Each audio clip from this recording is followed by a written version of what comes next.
Two teams that are desperate for a victory. In fact, the Raiders telling us there was a real sense of urgency in their practices this week after that heartbreaking loss on Monday night to Kansas City. And of course, Dan Reese telling the Atlanta Falcons they better do something, especially offensively, to protect Chris Chandler. So we'll be keeping our eyes focused on number 12 for the Falcons. Here's Ford's kick, and the game is underway. It'll reach the end zone. Hanspard will dead it there.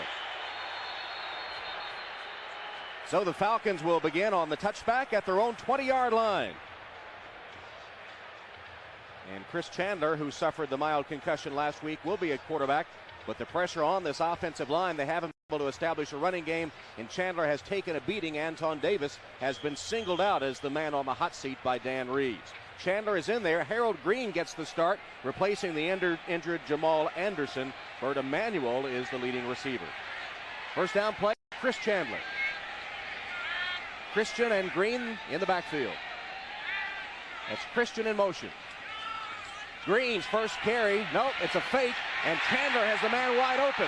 All the way down the field, Bert Emanuel. Emanuel finally caught behind and driven out of bounds with a flag down at the 26-yard line. Great fake by Chandler. Caught everyone by surprise. 54 yards to Emanuel. James Trapp, the speedster, the only man that could chase him down. Jerry Markbright is today's referee. Well, as they sort this out, though, Tom, one thing that Chris Chandler told us that they want to throw more on first down. Boom, he showed it on the very first play of the game. I think might have caught the Oakland Raiders by surprise because they have been the majority of time on first down running the football. Great call.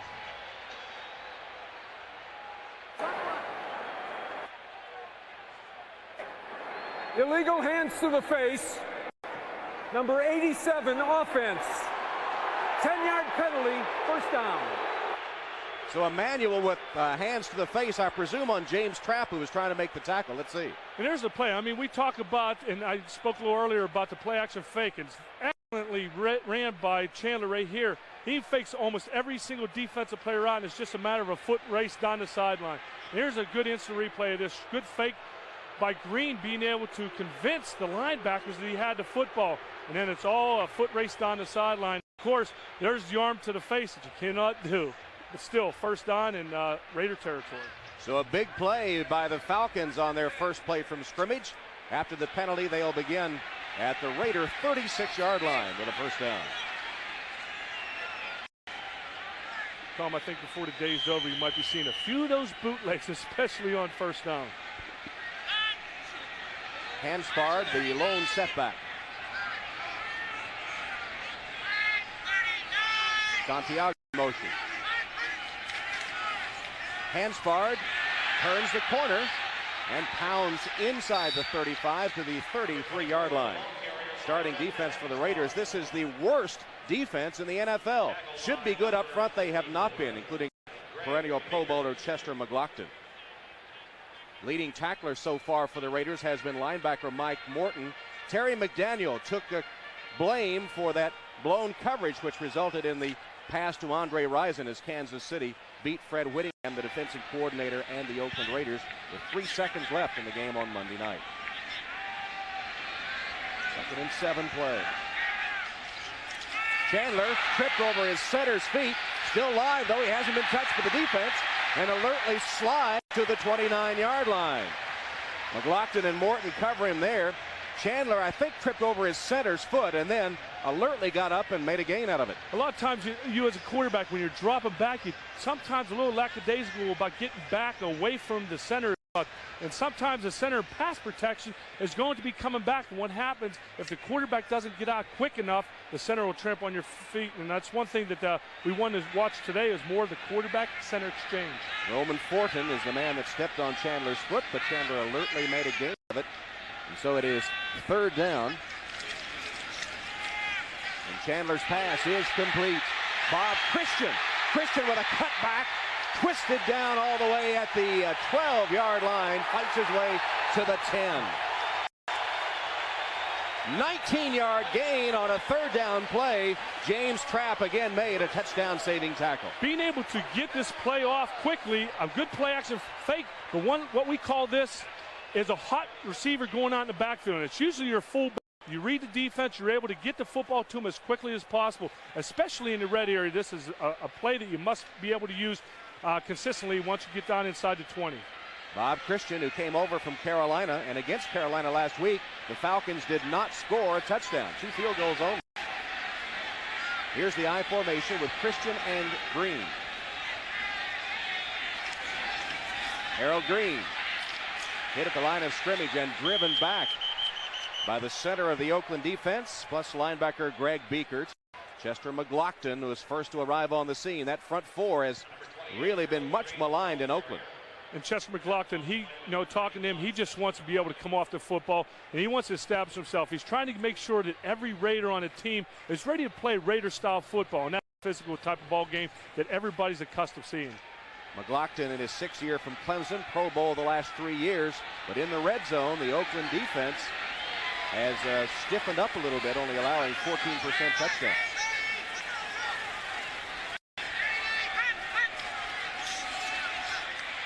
Chandler's pass complete down to the 1-yard line to Terrence Mathis.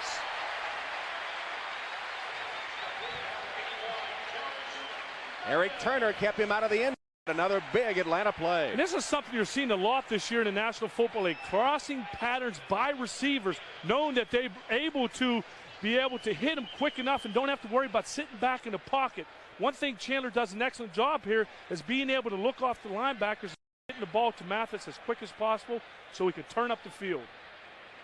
Close to the first down. They'll bring the chains out to measure as the Falcons take the opening kickoff and march all the way down the field. They've gone 78 yards so far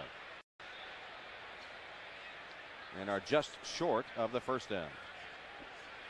Chris Chandler off to a big start. Perfect so far. Not bad stats. 3 for 3, 82 yards.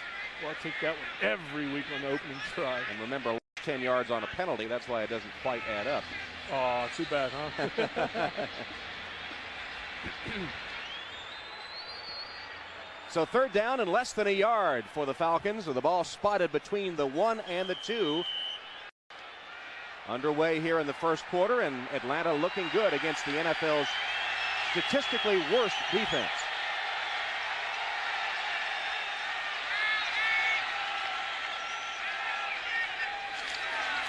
Green stops short of the end zone. Remember, though, they can pick up a first down, and I believe he will have that. Tom, I think that's what they were trying to do. They knew exactly what they had to do. It's not so much getting into the end zone. Of course, they would like to do that, but getting as close to the first down and moving the chains, which he does get. First down, Atlanta. It'll be first and goal inside the 1. And there's a play right here. You just have to come off the football, straight lead off tackle play. He realizes that he has to get just to, I guess, the half-yard line in order to get the first down. And that's where the ball sits, inside the 1. First and goal, Atlanta. Good place for a play-action pass right here. First down, really nothing to lose. 79 yards on this opening game drive. There's Christian in motion. And Green, touchdown.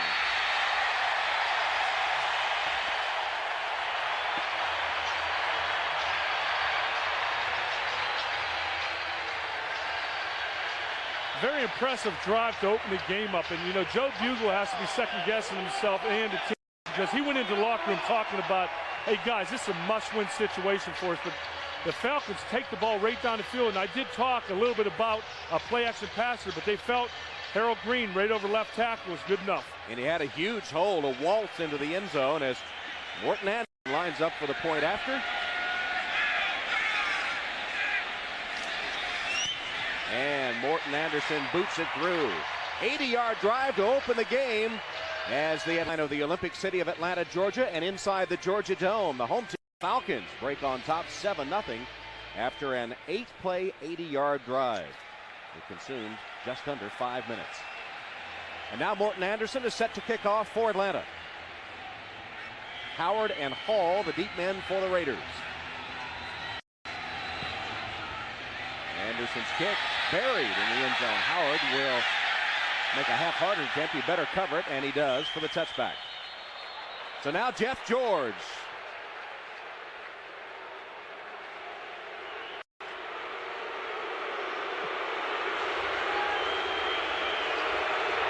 I don't know whether I'd be fired up with the boos come or get excited, get down about it. But Jeff George definitely, he knew it was coming. Jeff actually telling us yesterday that no real animosity for the fans or players of the Falcons. His gripe was with Atlanta management. In fact, he and June Jones, believe it or not, have remained good friends. Harvey Williams in motion. Napoleon Kaufman, the lone setback. The play action fake. George steps up, throws incomplete behind his intended receiver, Napoleon Kaufman. Here's the way they line up offensively for the Raiders. Steve Wisniewski, a six-time Pro Bowler, anchors the offensive line from that left guard spot. Jeff George, Napoleon Kaufman, the leading rusher. Jet, Tim Brown, and Ricky Dudley. Brown and Dudley especially off to great starts. In fact, Tim Brown is the leading receiver in the National Football League with 19 receptions, 313 yards, and 3 TDs in the first 2 weeks of the season.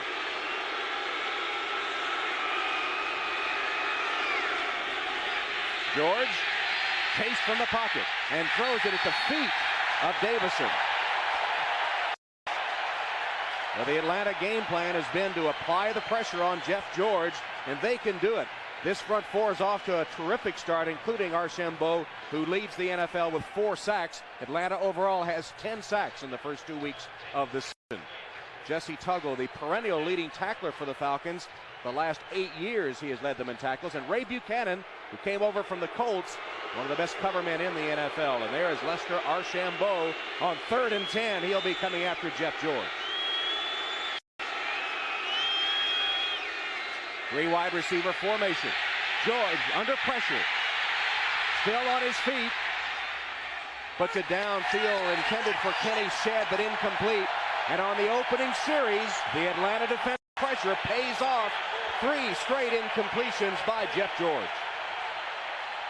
And kind of surprised that they did come out throwing the football 3 times. And 2 plays ago, I think there's a little miscommunication between Jeff and the receivers because Tim Brown and Jet both weren't in their patterns. I don't know if it was a broken play or what the situation was, but you don't want to come in or 3 plays not on your first series. So Leo Aragus in pump formation for the Raiders. He'll be kicking toward Todd Kinchin. Kinchin backpedaling, taking it at the 25-yard line and ridden down at about the 32-yard line by Folston. 54-yard punt, 4 yards on the Kinchin return. Here in Atlanta, Chandler and the Falcons with the early lead on the Raiders. After Chris Chandler directed an 80-yard drive off the opening kickoff, Chandler in his 10th season, he is with his 6th NFL team. Has passed for over 13,000 yards. 1 more TD than interceptions, but everyone agrees that if you give him time, he can be effective, and as you see, perfect on that opening drive. Hand off to Hanspard. Got the football back, but lost yardage on the play. Back to the 29-yard line. The rookie from Texas Tech, 3rd-round draft choice, who had carried only 4 times coming into today's game. Averted disaster there. It's interesting, you talked about Chris Chandler being with 6 different teams. And for a quarterback, that's a lot because that's different philosophy on each individual team. And to get a good grasp of the offense, you would like to at least be there 2, 3, 4 years, but with 6 teams, that's a lot. As you see the other scores, both the Raiders and the Falcons telling us that the problem with him has been injury prone and has been with some bad teams, not good protection. That's been the problem for the Falcons in the first 2 weeks of the season. Nice one-handed grab by O.J. Santiago. The rookie tight end from Kent State stuck out a big paw and made that catch, then tackled by Fredrickson and McDaniel. A big tight end, and he is a big Bills fan. He said he watched me growing up, and he said that one thing he wanted to do was be a big target for Chris Chandler. He wanted to show him that he can't play the game, and he wants to be that receiver that everybody wants him to be. O.J. Santiago. Santiago a little gimpy leaving the field. The reason he was a Bills fan, he was born and grew up in nearby Ontario, Canada. Best 3rd down passer in the NFL. One of the reasons that Dan Reeves wanted Chris Chandler on this Falcon team. Third down pass, broken up, intended for Emmanuel. And as the defense converged, it was Perry Carter that was able to knock it away. The Raiders a little short-handed in the secondary today with both Larry Brown and Eddie Anderson inactive this afternoon. It's interesting when Dan Reeves did talk to us and tell us that the reason he picked Chris Chandler was because of third down. As a coach, or I guess an outsider, yeah, you would look at that to a certain point, but you want to look at all the other tangibles. But the main reason was his third down efficiency, and that's pretty interesting to hear Dan Reeves say that. Dan Straczynski on fourth down, boots it toward Desmond Howard. Short punt, Howard takes a fair catch at about the 31-yard line. There is a flag back upfield. Only a 35-yard punt by Straczynski.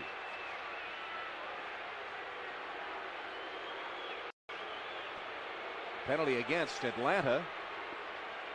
See if they make him punt it again. As we said, the punt only covered 35 yards.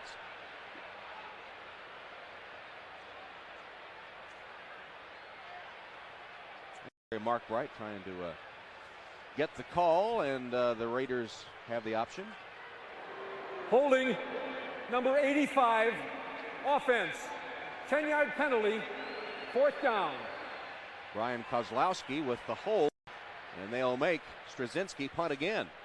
Well, let's see if that pays off. They would have had the ball, around the 30-yard line.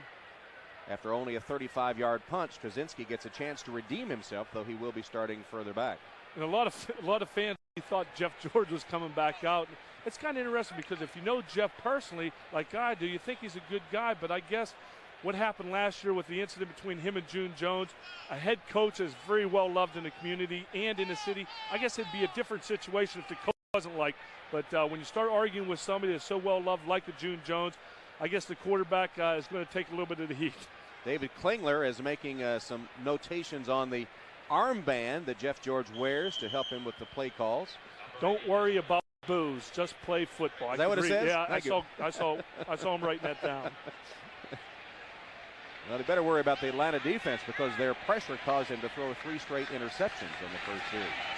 Straczynski punts again. This is a better punt. Then Howard couldn't get away from the special teams coverage of the Atlanta Falcons. Christian and Downs arrived on the scene immediately, and he lost a yard on the return. Straczynski that time booted it 41 yards. Season online at NBCSports.com. This week we analyze Brett Favre and Dan Marino and compare the two quarterbacks at similar stages in their career. Also an interview with Kent Graham and our poll asking who's the best young pass rusher in the league at NBCSports.com. First down play. George with to Napoleon Kaufman. Able to turn the corner, run out of bounds short of the 40-yard line.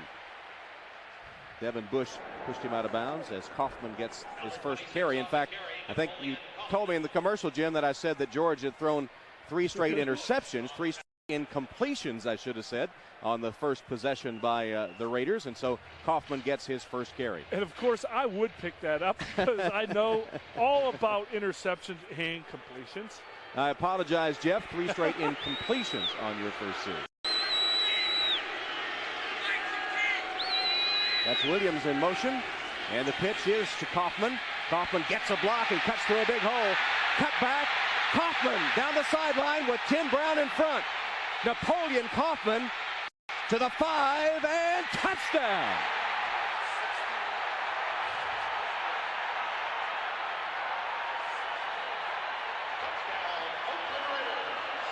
"61-yard ramble by Napoleon Kaufman." And you look at this play here, Harvey Williams comes down, he really hits below the waist, which on a crackback you can't do. But it's just all Napoleon Kaufman right here with the run. Some excellent block, and Tim Brown's trying to find out who he should block on this. But Kaufman uses his blockers very well, coming down the field and able to get into the end zone before he is tackled. The big tight end Ricky Dudley was also all the way downfield blocking as Cole Ford lines up for the extra point attempt. Through the uprights to tie the game. 61 yards by Napoleon Kaufman, much to the delight of Jeff George, as the Raiders tie the Falcons. Guy going in motion and cracking back on Chuck Smith right here. Harvey Williams comes down. It's a very questionable, not allowed to crack back below the waist, as you can see right here. And but it enables Kaufman to get up through the hole in the big run. 6 points. There's Harvey Williams, who made the block as Ford kicks off, and it reaches the end zone where Bolden will bring it out. Breaking to the sideline, Bolden run out of bounds at about the 28-yard line by Branch. Now let's go to Greg Gumbel in New York for an update. Greg? All right, Tom, at the Meadowlands, these are the Ravens on their first possession of the day. Testaverde from 22 yards out finds Derek Alexander so wide open. Anybody could have hit him. 7-0. Ravens lead the Giants. Back to Atlanta. Tom and Jim. All right, Greg, we're at 7-7. Anybody could have hit him. He's dissing your quarterbacks there, Jim. Well, I don't know about that. There is a Raider down on the field. I think it's Davison. And Davison helped to his feet. Well, the Raiders have that reputation of being the quick strike offense. Joe Bugle and all his predecessors, the Al Davis philosophy of the vertical game, stretching the field. You don't expect them to get it on the ground, though, as Napoleon Kaufman goes 61 yards for the touchdown. But as a quarterback, that's what you like to see. Big plays, the long run after a catch. And look at the time of possession. It took them only 38 seconds to score the touchdown. Reminds me of the run-shoot days back in the USFL, and, of course, the no-huddle offense. We were able to score at a quick pace.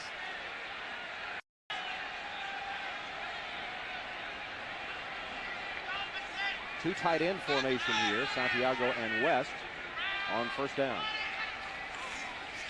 Play action fake. Chandler rolls, plants his feet, and delivers incomplete. Ball up for grabs. Out of bounds, no interception. James Trapp caught the football but could not remain in the field to play. It'll go as an incompletion. It was almost like the same play that we saw before, but one thing Terrence Mathis has to do, he has to start trying to catch the ball with his hands out in front. He tries to let that one get a little bit too much into his body. Chris Chandler is able to follow through, but as you saw right there, he tries to catch the football with his pads. And as a receiver, the receiver's coach always tries to tell you, catch the ball out in front of you, get those hands out there. Mathis, in his 8th season in New Mexico, has 4 receptions coming into the game and 1 today.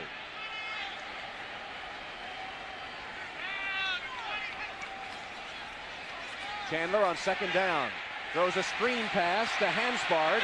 Hanspard caught behind, dragged down by Rob Fredrickson, about a yard short of the first down. Well, Gene Williams liked to have that one back because he was the lead blocker coming out there, number 68.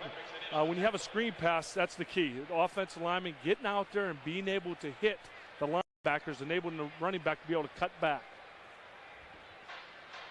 See the other scores. Arizona leading Washington in the inaugural of Kent Cooke Stadium today. And Tom, the offensive line for the Falcons have done a pretty good job so far, giving Chandler time to throw the football. Green and Christian split backs on third down and a yard. Chandler fumbled the exchange. It's loose, picked up by the Raiders. Then they fumble, still on the turf, scramble for it. Falcons, I think, got it back. Wow, what a turn of events. And they talked about this yesterday. They've been working on it time and time again. We talked to Fortin about the center quarterback exchange, and they said they've had problems. I mean, the preseason, everything went well, but lately they've been missing the handoff as far as between the quarterback and the center. That's something that you can't have happen.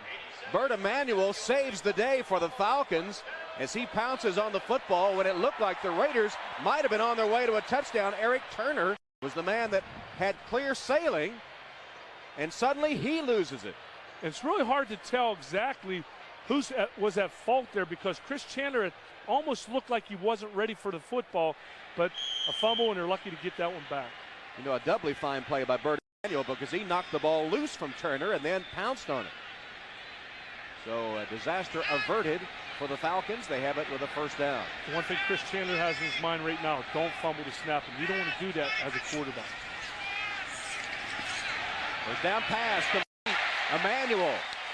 He's the man of the hour for the Falcons. He catches the ball at the 44-yard line of the Raiders. Bumped out of bounds there by Terry McDaniel. And another first down pass successful for Atlanta. And here's right from behind him what Chris Chandler does. He stays under center a hair longer to make sure he gets that exchange. And all this was a timing pattern on the outside. An excellent route by Manuel. Manuel pounced on the fumble, then takes the reception, and so far Chris Chandler already over 100 yards passing in the first quarter. He's hit 6 of 8. Just over 5 minutes left in the opening period. Draw play handoff, Harold Green, only a couple of yards. Greg Beekert and others on the tackle for the Raiders. Green getting the start, replacing Jamal Anderson today. Anderson with an ankle injury hasn't been quite full speed. And Green, the all-purpose man who played 6 years for Cincinnati for the Rams last year. And I talked a little bit about in the opening about the Falcons' offensive line feels it's so much easier now to get this offense and being able to practice against a team that, with this style, they're getting away from that run and shoot, knowing that they have to throw every single down. Anderson is available to play today. You saw him on the sideline. Plenty of time for Chandler, but his pass too wide for Ed West, one of his tight ends. With a much maligned offensive line of the Falcons, challenged by Dan Reeves, and overall this first quarter played pretty well, don't you think, Jim? Yeah, very well. And right there, Tom, you look at that pass by Chandler, thrown from the right sideline on that particular throw, was covered pretty well. He took a chance on that one. If that one's a little behind the receiver, that could be intercepted for 6 points. But Chandler right now, as you can tell, he's more confident. He's sitting in the pocket. He's having the pass protection. The offensive line is doing an excellent job today so far. Art Shell's offensive line has been up to the task. It's third down, and there is Shell on the sideline. They've converted 3 of 4 third down situations so far. Replay here. Looks like the Raiders jumped offside and the play stopped. Lance Johnstone came sprinting across. Now let's see if he was drawn or not. No, it is offside. Number 51, defense. Unabated to the quarterback. 5-yard penalty. Third down. Unabated to the quarterback is why they stopped the play. Johnstone side, and the Raiders, the worst penalized team in the league perennially, but this year look at their improvement. Joe Bugle instituted a no cussing policy with the Raiders. Believe it or not, the Raiders not allowed to cuss. And why is that? Well, he said it's all mental discipline. If we can do that, then we can perpetuate this Raider image, which is tough football, but not cheap shot, trash talking, and unnecessary penalties. I don't know if you believe in the method or not, but the results have been good. That's all counts.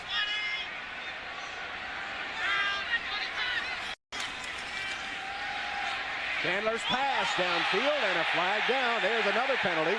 Terry McDaniel, who was victimized by Andre Rison on Monday night, he called for the interference here. That just wasn't a very smart play by Terry McDaniel. The ball was catchable, but you cannot hit a receiver that far downfield. I mean, Terry McDaniel is, as a veteran. Illegal contact foul. Number 36, defense. 5-yard penalty. Automatic first down.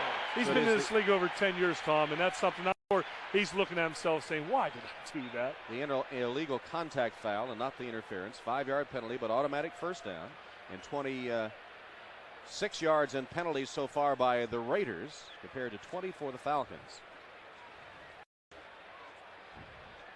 Joe Bugle's defense surrendered an 80-yard drive off the opening kickoff, and now in danger here of giving up more points to the Falcons. And Joe Bugle pulled his team together Wednesday and showed him a lot of the positive things that happened Monday night loss against the Chiefs. And he said, hey, guys, look at the positives. He felt he had to do that because of the media was making such a big deal about the closed locker room issue. First down from the 33. Chandler has it deflected. The big arm of Mike Morton. That ball down. It looked like it was going to be an easy completion to Terrence Mathis, as again they go to the first down pass, but that one deflected by Mike Morton, the former Tar Heel, third season from North Carolina. And you see right here, example right up top on top of your screen, what happens, O.J. Santiago is supposed to go down at the legs of the outside linebacker to keep him from raising his hands. And after the play, Chris Chandler went up and made sure that he knew exactly what he wanted done with the tight end there. Morton, the former All-State tight end and running back in Kannapolis, North Carolina, started this season. 7th play of the drive. Nowhere to go for Harold Green. Collapsed by Johnstone and by Trapp for a loss on the play. All the way back to the 35-yard line. Well, I had a feeling that they thought that they were going to throw the football right here. And you can see Trapp at the top of your screen, number 37. He just comes around the corner. This is a blitz from start to finish right here. Timed up perfect. They were looking for the pass, but I'm sure they'll settle for that one. 3rd and long coming up now for the Atlanta Falcons. This will be the 8th play of the current drive, which has consumed nearly 3 minutes.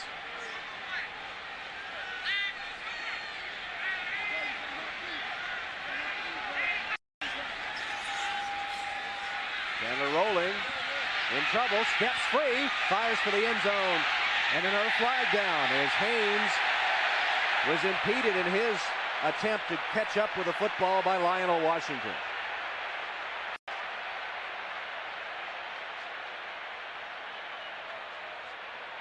A little bit of pushing and shoving there. I'm not sure which way this is going to go. It's one where both guys are probably going to make their notes to the official here. You see the discussion underway, and here's Jerry Markwright. Pass interference, number 23, defense. Automatic first down. Lionel Washington not happy, and he rips that helmet off. He could get another penalty if he doesn't watch it.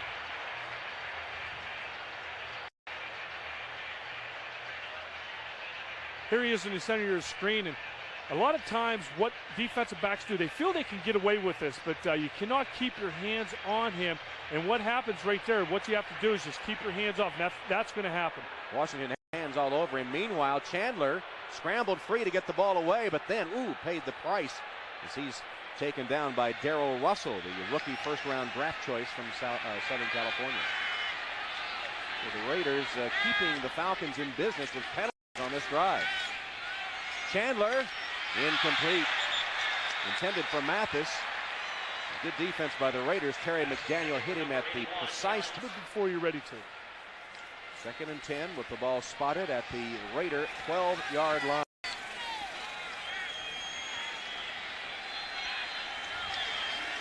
Draw play, Green. Beautiful tackle by Rob Fredrickson.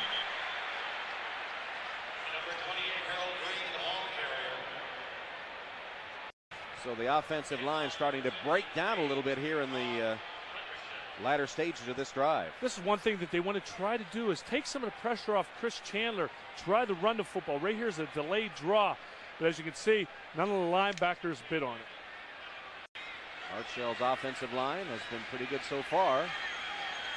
It's hard to think of Art Shell, Tom, as an Atlanta Falcon. I just have that in my mind as a Raider. Chandler pumps, tight end, Santiago, stopped short of the goal line. Excellent open field tackle. Eric Turner with help from Greg Biekert. Covered 12 yards, but he couldn't quite get into the end zone. It'll be 1st and goal. Right here you see Chris Chandler, good pump fake to the right to hold the linebackers, and there's just a delay to Santiago. And right there, a touchdown saving tackle, but again, a 1st down, 1st and goal on the 1. Santiago, a couple of big catches already today. 1st and goal.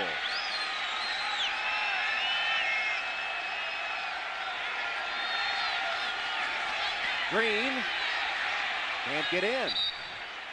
Tried to submarine his way through, and no holes opened up by the Atlanta offensive line that time. They saw the hole the last time that they were down inside that territory. Touchdown. That's if the defense is thinking run. 90 seconds left in the quarter.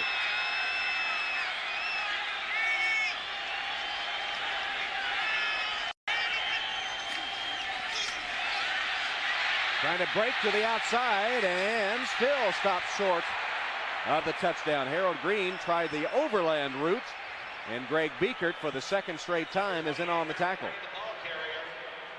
They're just going to try to run it down. They have confidence in their guys. They'll be able to push these guys off, but that play was designed to go up inside, but Harold Green knew that there wasn't a hole. Good second effort. Didn't quite get in there, and as you can see, Joe Bugle loves it. He's a very emotional coach, self-admitted very emotional, sometimes a little too much, but trying to rally his troops here. It's going to be 3rd and goal from the 1. This is where I love to run the football. You bring 3 wide receivers in the game, and you want to make sure that they think and pass and then run the football. That's the play. Harold Green stopped for a loss. It'll be 4th down. Big play by the defense led by Darrell Russell, the talented rookie, second player taken in the draft. Here it is right here, but the thing is, guys up front's got to be able to move the pile, and the Raiders' defensive line are totally 100% thinking passer. They're just coming off the football.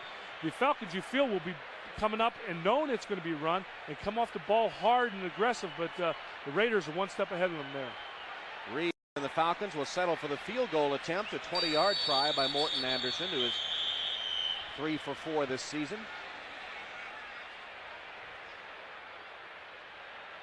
And the quarter will end before Anderson can attempt the field goal. We'll begin the second period with the Falcons trying to regain the lead. 7-7 after 1 at the Georgia Dome. Quarter with Morton Anderson attempting a 20-yard field goal to give Atlanta the lead. Gets it up and boots it through. So Anderson from 20 yards away puts Atlanta back in front. Bert Emanuel recovered the fumble that kept the drive alive. It's 10-7. You're watching the NFL on NBC. There's a flag down on the play, and it was against the Raiders. Holding number 87, defense. Half the distance to the goal. First down. John Henry Mills. Wow. With a hold on a field goal attempt. That's hard to believe that somebody would hold in that situation. You know what the effect of it is going to be, and that's a big blow to the defense. And there again, another Raider penalty. So the Raider penalties, in truth, kept that drive for Atlanta all the way through. And here it is on the field goal attempt. And boy, Joe Bugle is giving him an earful. It's a third penalty for a first down, and like you said, Tom, Joe's not too happy right now. Well, what else can happen to the Raiders is what Joe is saying after that breakdown that caused their loss to Kansas City. Now the Falcons have a 1st and goal. Remember, they couldn't punch it in last time. They get new life after the holding call. Harold Green, same story. Mike Morton gets credit for that tackle. Not many teams will get 6 chances inside the 5-yard line to punch your quarterback outside the pocket. You have the type of tight ends that can get open. Net of a -1 on their last 4 plays. They've been handed every opportunity to score a touchdown by the Raiders, and they're able to punch it in. Split backs. Play action fake. Chandler for the end zone and a touchdown. Made it look easy. Jim Kelly called for that a long time ago. O.J. Santiago with the touchdown catch. His first NFL touchdown. The end zone replay here. O.J. Santiago being able to come back and get across. That's the key to the play. Him being able to get through the defensive lineman, get past the linebacker with a play action fake and come underneath the defensive back that is near the end of the end zone. Excellent route by O.J. getting underneath it. So here's Anderson now for the extra point. Presented a golden opportunity by the Raiders penalty. Atlanta is able to take advantage. Anderson hits on the extra point attempt. So instead of 10-7, it's now 14-7 thanks to a Raider penalty. You think of Tara, doesn't it? Rural Georgia, just outside Atlanta. And here at the Georgia Dome, 14-7. Morton Anderson set to kick off, and Falcons able to take advantage of the Oakland mistakes. In the end zone, downed by Desmond Howard. And they'll take over at the 20. But first, we'll check in with Greg Gumbel in New York. Greg, the 14-7 here after Atlanta taking advantage of the Mills penalty to punch in the touchdown. And now Jeff George. The Raiders have run only 5 plays so far in this game. Total domination of the time of possession. And Oakland looking for its first passing yards. Kaufman slips down and immediately is covered. It was Napoleon Kaufman that ran 61 yards for the Raider touchdown. They do not have any yards through the air. Chuck Smith and William White covering Kaufman after he lost his footing. And you know who likes that time of possession? The Atlanta Falcons defense, because they're not used to seeing this, because in a run and shoot offense, there's so many times that the team is 3 plays and out, and you put a lot of pressure on your defense when you do things like that. So Atlanta Falcons are enjoying this style of offense. Last year with the run and shoot, the Falcons didn't even carry 3 tight ends on their roster. When they scored a touchdown, they had 3 tight ends in the game. Here's Kaufman as a wide out to the bottom of the screen on 2nd down. Jeff George complete. Davison, and Davison breaks free. Just by the shoe tops across the 40-yard line by Ronnie Bradford.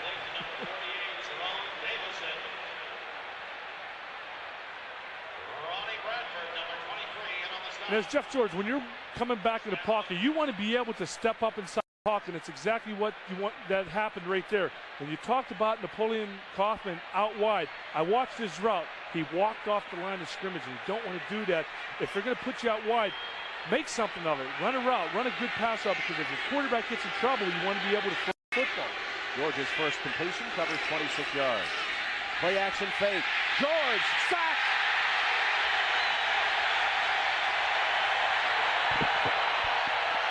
Travis Hall with his first sack of the season.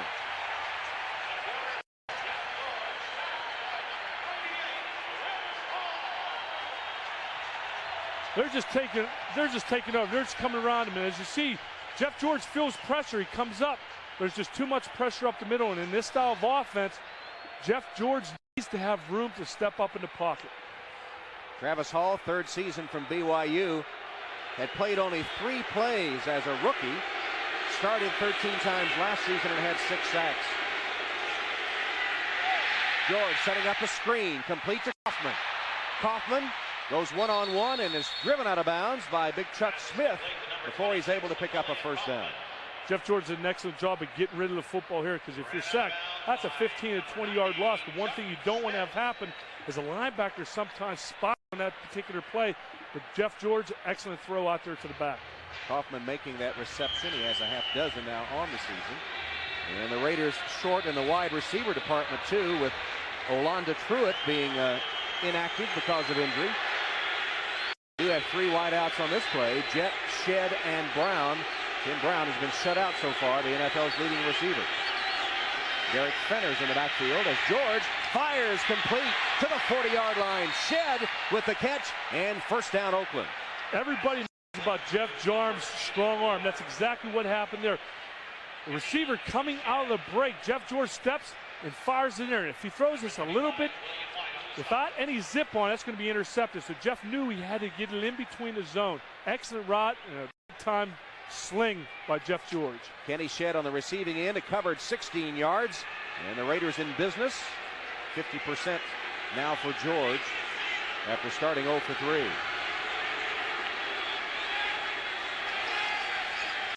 Quick pass to Brown, broken up. The pass was a little behind him, and Ray Buchanan, who figured to be matched up on Tim Brown most of the day. The Falcons' best cover man on the Raiders' best receiver. That time the ball a little off target, and Buchanan knocked it down. And Tom, sometimes those type of routes, quarterbacks at times like to throw the ball in the belly of the receiver, and there he just threw it a little bit behind him. Buchanan, a former teammate of Jeff George when they were both with the Indianapolis Colts. 2nd and 10. Blitz coming. Jeff George checking off. Not enough.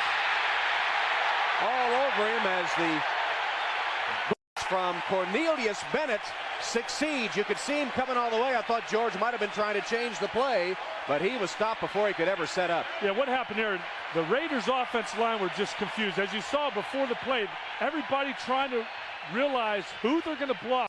A lot of confusion on the offensive line. That's something that when you're a quarterback, you want to make sure the offensive line knows who they're going to block.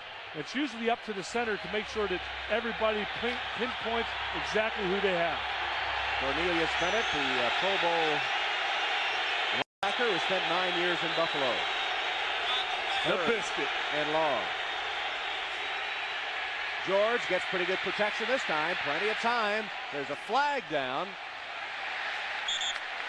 as Haynes made the catch. But a holding call against the Raiders will nullify it. It was Jet actually that caught the ball. Stop on the play by number 34. Ray Buchanan. Holding number 77 offense. 10-yard penalty. Third down. Left tackle Pat Harlow with the penalty, and we had bragged on the Raiders and their improvement in the penalty department, but penalties have been their undoing recently. Well, Marv Levy, that's something he used to stress so much. Penalty avoidance, it could definitely kill you, especially when you have a big play. Now 5 penalties, 44 yards against the Raiders.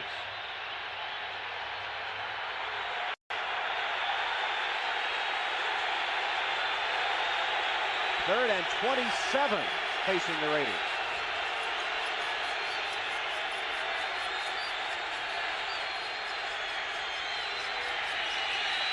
George is free and tosses to Fenner. Derek Fenner shakes one tackler but is tripped up as he crosses the 50 down to about the 48-yard line. Jesse Tuggle just able to trip up his feet, or Fenner might have gone further, but his is well short of a first down.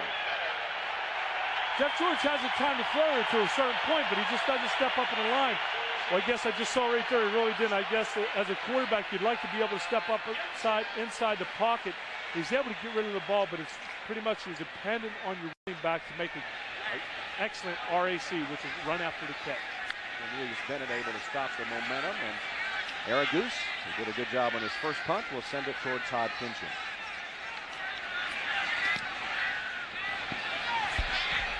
Catch, Kinchin at about the 13-yard line. 36-yard punt by Aragoose.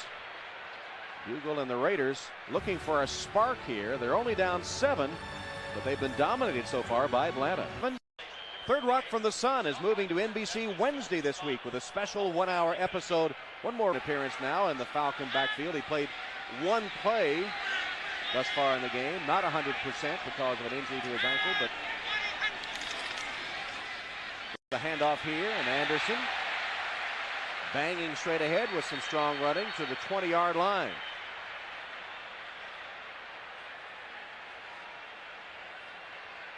So look at Jamal Anderson in his 4th season from Utah, former 7th-round draft choice. He came into this game as the #1 rusher for the Falcons, but only with 75 yards to his credit. Last year had over 1,000 yards in the run and shoot. Pretty consistent numbers by Chandler, especially long. Look at that, 2-2 on the longest attempt. Very effective. Doing an excellent job so far. Big hole. Anderson didn't get through it very quickly, though. Looked like he had an opportunity for a big gainer, and the hole closes up in a hurry. And Anderson is stuck right around the first down marker, maybe just a tad short. Tampa Bay, they've been on a roll lately, haven't they? Walk downfield. That time, 10 yards down the field, about 15 yards wide, so he's continuing to do his block. Davis, former 1st-round draft choice for the Eagles. Anderson looking for some room outside. None there. Short gain, a yard or two. McDaniel and Turner coming up to stop him. That's the type of play you want to be able to have a back that can get out there quick. It doesn't look like Jamal Anderson is 100%. You want a back on that type of play with the speed to get out around the corner, because the offensive lineman and the wide receivers and tight end can't hold the block that long.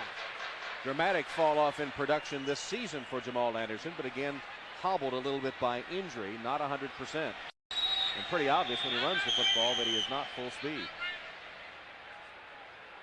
And the Raiders have to take a timeout. Some confusion so far, as you can see, 121 yards in the air. Second down play. Mathis in motion. Chandler under pressure, heaves it downfield. Nearly caught by Bert Emanuel. He had double coverage, and Chandler somehow was able to get some distance on the ball despite the rush in his face. One knockdown, one deflection so far. Not bad. I'm sure he's happy about that. Beaker buried him that last time, but he got it away. Mathis can't catch that one. It's too tall from the arm of Chandler.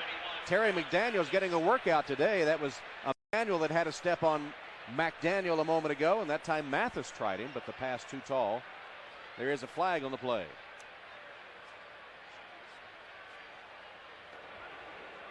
Holding number 61, offense. Penalty is declined. 4th down. Left guard Robbie Tote that the ball was fluttering. He wasn't able to step in and throw the ball with a good tight spiral on. That makes it a lot harder to catch as a receiver. Adam Schreiber centers the ball to Straczynski, who boots it straight up.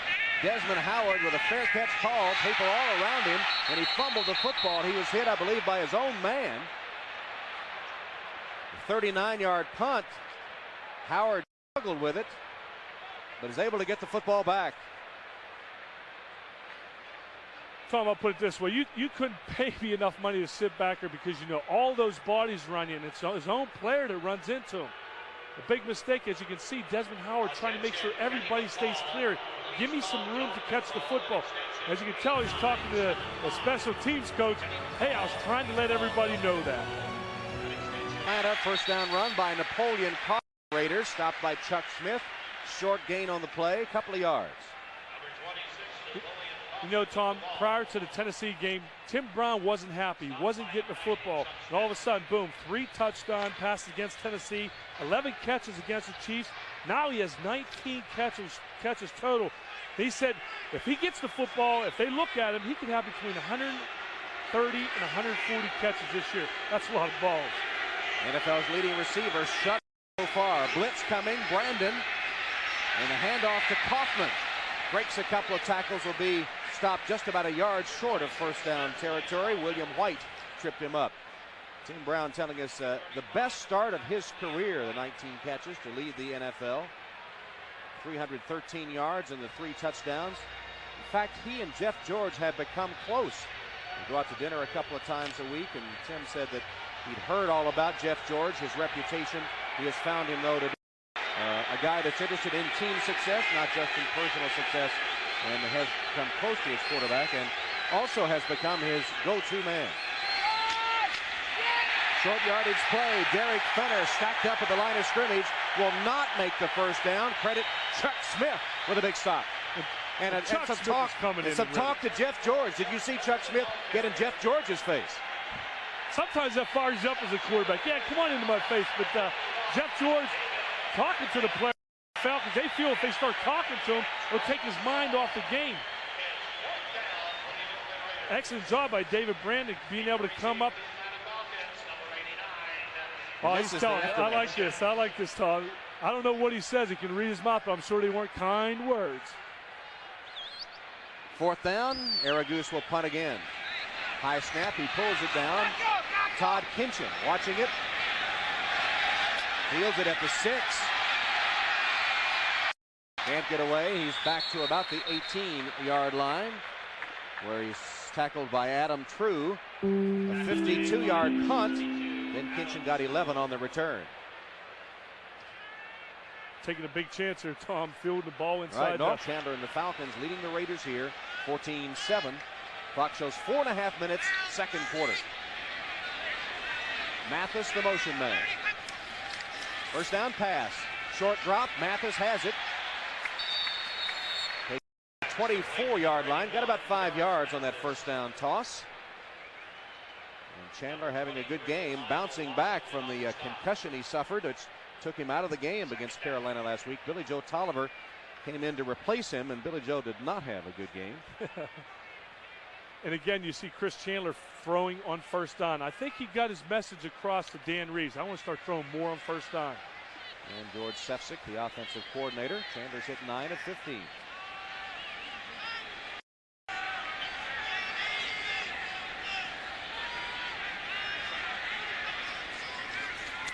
Delayed handoff to Jamal Anderson. And again, Jim Anderson, to me, looks a little slow getting to the line of scrimmage. He does. You can tell that he's not 100%. There's holding his ankle. Did you see that? That particular play right there, and you know, we watched him yesterday. I saw him in the training room, and he's having to rub down. But one thing that you want as a running back, you want somebody in that's 100%, especially if your running game isn't going exactly the way you'd want it to. Third and 3. Emmanuel wide, top of the screen. Mathis to the bottom. Split backs are Anderson and Christian. Raiders showing a blitz. Chandler's pass dropped by Mathis. Mathis crossing, Had a step on Albert Lewis, but couldn't hold on. You have to catch these footballs. I mean, when you're running away and you know it's man-to-man coverage and you have a step on the defensive back, you have to make these catches. This is the difference between winning and losing in the National Football League. So far, the last 2-3 passes have been very catchable balls. I'm sure Chris Chandler's not happy about that. Van Straczynski stands at his own 10-yard line for his third punt of the game. And the dangerous Desmond Howard at his own 30. Nearly blocked, but Straczynski got it away. Howard says get away from it, and it takes a good Oakland bounce. It'll be downed at about the 44-yard line by Bob Christian down to cover. That punt only 30 yards. Excellent chance for George and the Raiders. First catch of the day, covers 12 or 13 yards and a Raider first down. William White covering, but Brown breaking inside, getting free, and George nailing him for 13 yards. This is a play when you're a wide receiver, you like to do this because it's only pretty much a 4 or 5 yard pattern. Run after the catch is very important, and Tim Brown is one of the best in the National Football League at running after the catch. After the poor punt, the Raiders trying to take advantage of good field position here in the closing minutes of the first half. Napoleon Kaufman bouncing to the outside. Stopped after a gain of a couple by Ray Buchanan. Couldn't get the block he needed at the point of attack. Did manage to get a couple of yards by bouncing it to the sideline. I think the Raiders are playing a little conservative right now. When you get a quarterback with a strong arm like Jeff George, and you get receivers like that, utilize some of their speed, their talent on the outside. Start throwing the football a little bit more. The running game's not going the way they would like it. Yeah, they did have a big run in the first quarter, but air it out a little bit. Try to loosen up that defense. And we'll take time out for the 2-minute warning in Atlanta, with the Falcons leading the Raiders 14-7. Left in the half, 14-7, Atlanta leading Oakland. It's been a study in frustration most of the half for the Oakland Raiders. Their offense ranked 5th in the NFL, unable to get much going for the 61-yard ramble by Napoleon Kaufman.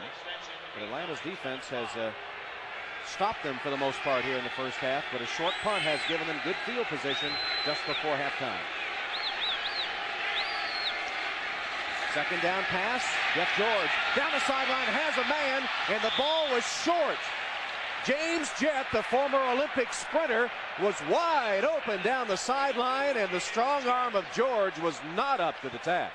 And you know, if you have a receiver in the outside with that type of speed, all you do is lead him, throw him to the outside. And he shows his world-class speed right there. But one thing Jeff George did not do, he threw off his back foot. He was off balance. He wasn't able to step into the football and throw it the way he's accustomed to doing. How does it affect your psyche now when you've missed a throw like that? What's the quarterback thinking? Right now is just get your rhythm, make sure that you know exactly what you're doing. And the biggest key right here on this particular play is having the time to throw. 3rd and 9, he has time. This time the strong arm is too strong. And again he had a man open, and again. And again, Tom, Jeff George was thinking about the last play that particular time, knowing that he underthrew him that time, feeling that he had to put a little bit more on the football there, and he overthrows him. Jett will get by Bradford again, and this time too long on the pass. And the thing here was an excellent route by Jett. He sets him up perfectly to the outside, a little stick move, but Jeff George was going to Jett the whole time. As you can see, he stares him down. He's able to step and throw the football. The one thing about that, about 5 to 10 yards over the receiver's head. So the Raiders miss an opportunity and will punt on 4th down. Aragoose try to down it if they can. Kinchin calls for the fair catch and makes it at the 16-yard line. Georgia's return to the Georgia Dome has not been a pleasant trip so far. 75 yards. He's hit 5 of 11 and missed 2 touchdown opportunities on that last series to James Jett. And you know he's not happy, but one thing Jeff George has got to do right now, he's got to forget about the past, learn from it, and come out the second half and establish himself. Right now, I think the Raiders in the first half were a little conservative. They weren't throwing the football probably when they should have, but Jeff George knows exactly what he's got to do coming out the second half. Raiders with 2 timeouts left. First down play for the Falcons.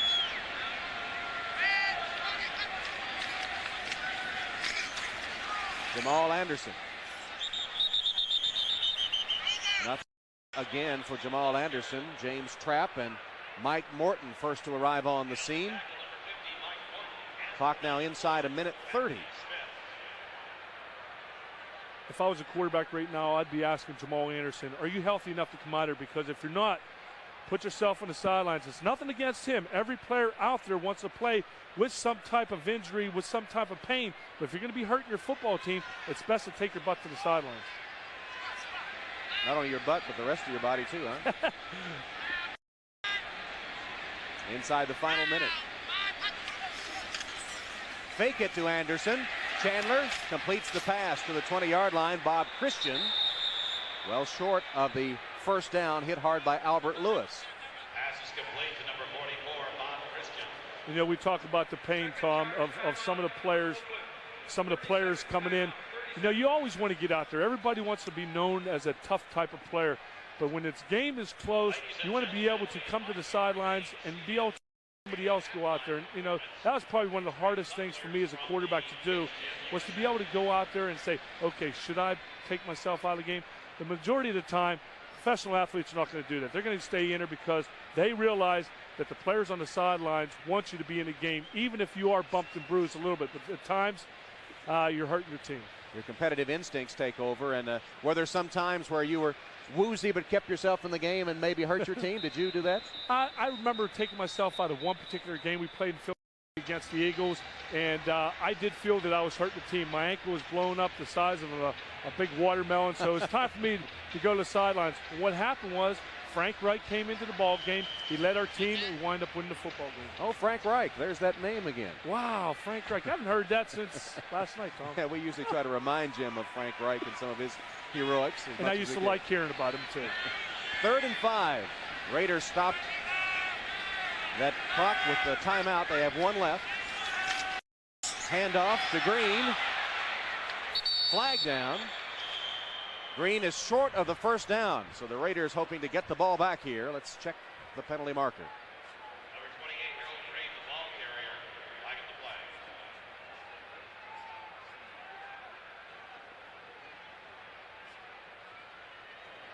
Holding flag. number 65, offense. Penalties declined. 4th down. Roman Fortin with a hold, and of course Oakland will decline the penalty. They'll get the football back with one timeout left. It's interesting to see how some coaches go about this, whether they're going to throw the football, have confidence in their quarterback, confidence in their offensive scheme. Right there with 3 timeouts left, I probably would have elected to throw the football, try to get the first down, use some of your timeouts. You have plenty of time left. Straczynski. Desmond Howard. Fair catch. At about the 29-yard line, a better punt. That one covered 7 yards. Don't forget to stay with us at halftime. Who's echoing through his helmet as he comes back onto the field. And the thing is, as a quarterback, you're going to realize when you're on the road, you're going to get booed. But boy, maybe at the beginning of the football game, but throughout the game. What about your play call here? So you got plenty of time. I don't know. The way they're going offensively, maybe I'd stay a little conservative, maybe a screen pass. Tim Brown, 11 yards and a first down. Hit immediately by Ronnie Bradford. Why wouldn't you send Jet? They don't seem to be able to cover him. Why don't you send Jet down the field again and take a shot? We can do that right now, but what they're doing is they're sending the guy underneath to bump a little bit the receiver, and they got a guy in the back, so they're not going to let the big play happen. I mean, the Raiders probably thought that last week, and look what happened. The guy got behind him, and that was the ball game. Jeff George throwing the ball to the turf, stopping it with the incompletion with 13 seconds left. This might be time for the Raiders to line up almost in what we call a big bend formation. Line 3 receivers up or 2 receivers to one side, split it up. Make sure to send everybody down the field. When you have that type of speed, you can do that. Jeff George definitely has the arm to throw the distance to the field right here. 4 receivers, 3 of them bottom of the screen. Tim Brown in the slot.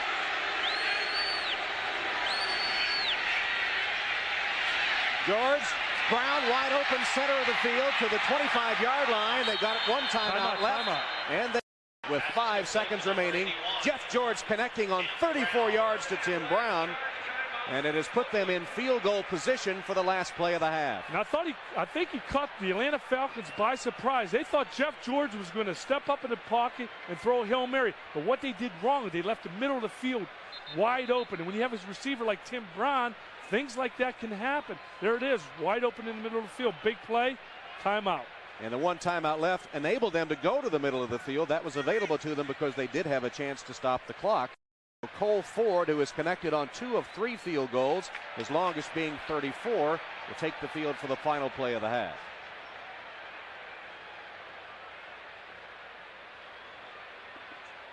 Five seconds left, and the Raiders trying to draw 3 points closer. Just when you think you have them backed up against the wall and think that they're going to just, take a chance at just a big play down the sideline, boom, now they're in field goal position. 43-yard attempt. Araguz will hold 43 yards for Cole Ford. It would be his longest of the season. Flags down, whistles blow before the play can ever get started.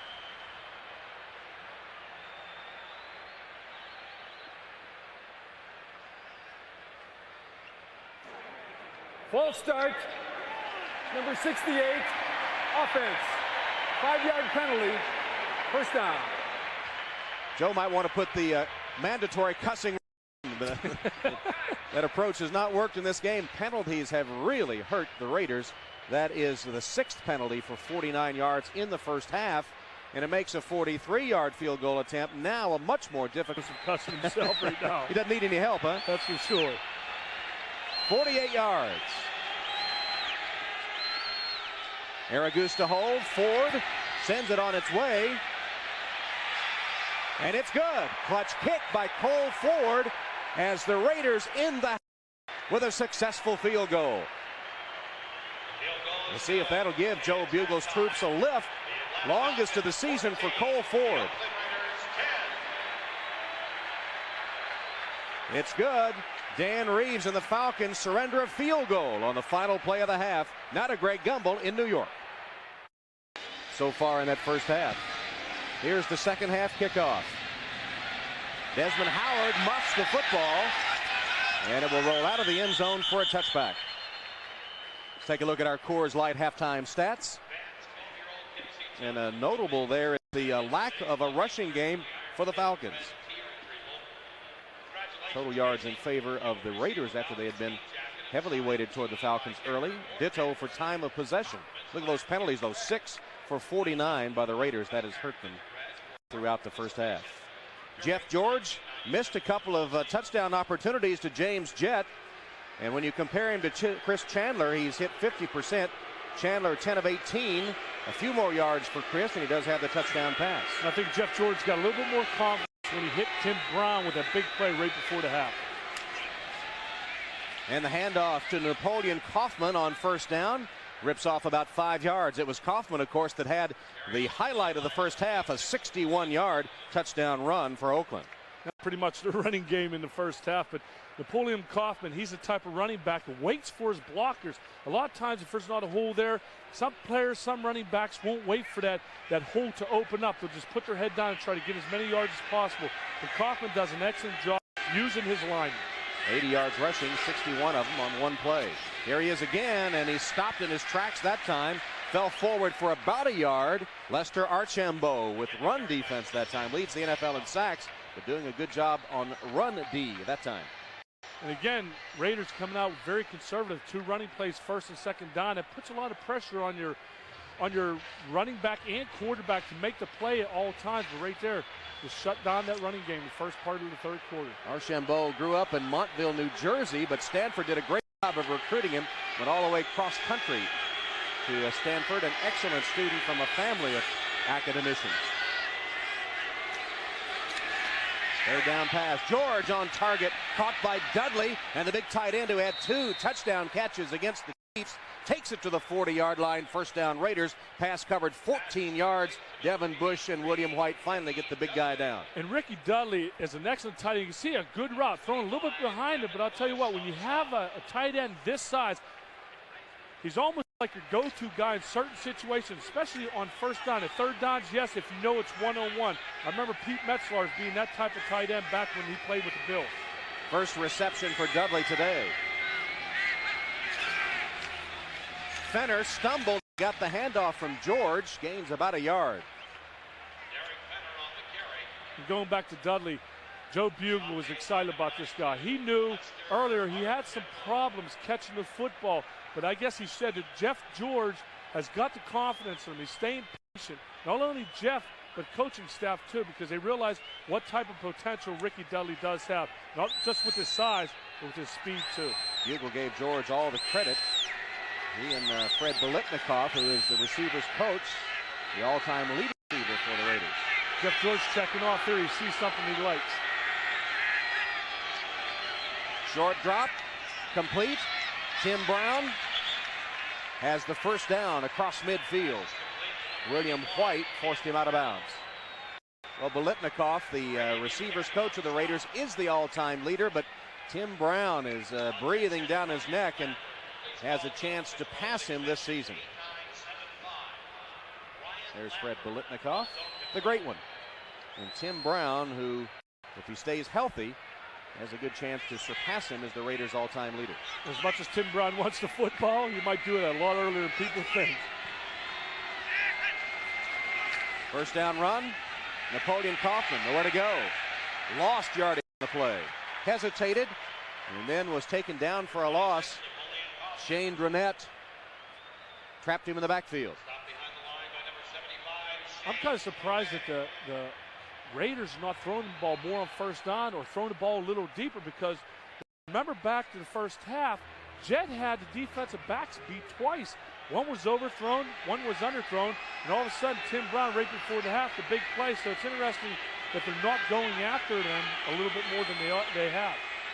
Ricky Dudley in motion, lining up as a wide receiver, then coming in motion, and now in a normal tight end spot. Another check off by George. They pick up the blitz, and George throws it downfield. Caught. Jet. Touchdown. Well, they say just a speedster that he doesn't have hands. He puts that to rest with a one-hand snatch, a 51-yard touchdown. Jeff George again throwing off his back foot, not being able to step up into the football. He's got to realize he's got Jet out there with speed. He's got to beat, just get the football out here. And what happens, the defensive back looks back for the football, and Jet stays focused, hauls in a great catch for a touchdown. That was all right there. Underthrown pass, but I'll tell you what, as a quarterback, you'll take it every time. That, and a good job of giving George time by picking up the rush. Here's Ford to add the extra point. And it's good. James Jett finally connecting with Jeff George. And for the first time today, the Raiders have the lead.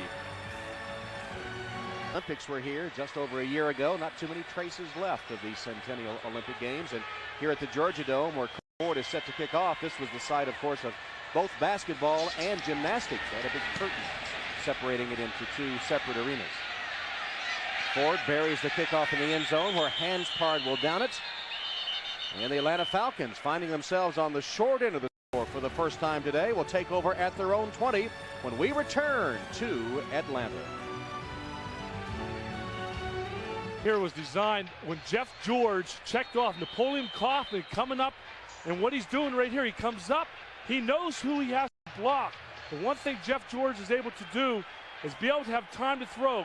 An excellent block with Cornelius Bennett by Kaufman.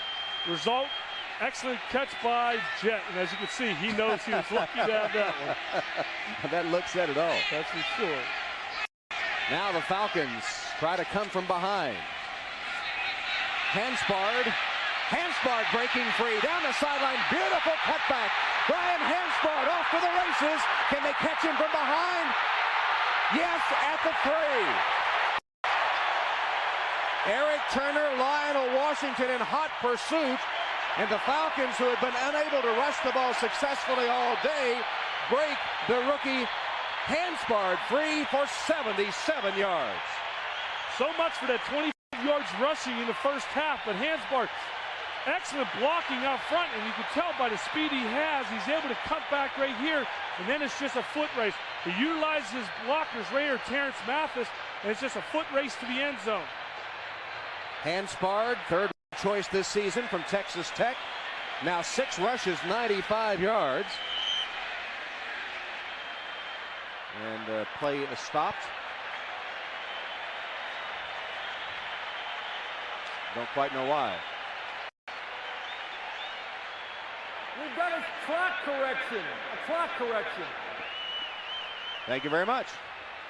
So while they correct the clock, Byron Hanspard. Please set the game clock to 10:05.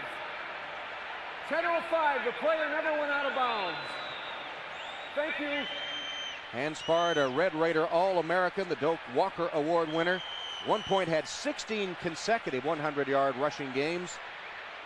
A licensed Pentecostal minister, second-round pick for the Falcons, and a former prep All-American from suburban Dallas.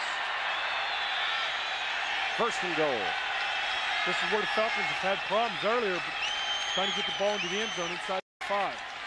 Play action fake. Chandler's pass to Christian for the touchdown.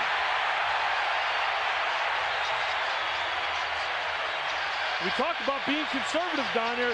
And what happens? Play action pass. Being able to hit Christian not in the flat. I talked about this earlier, having a hot receiver. Sometimes your fullback, a play action pass. And as you can see, the linebacker wasn't able to get out into the flat. Excellent play calling. Christian with his first touchdown as an Atlanta Falcon.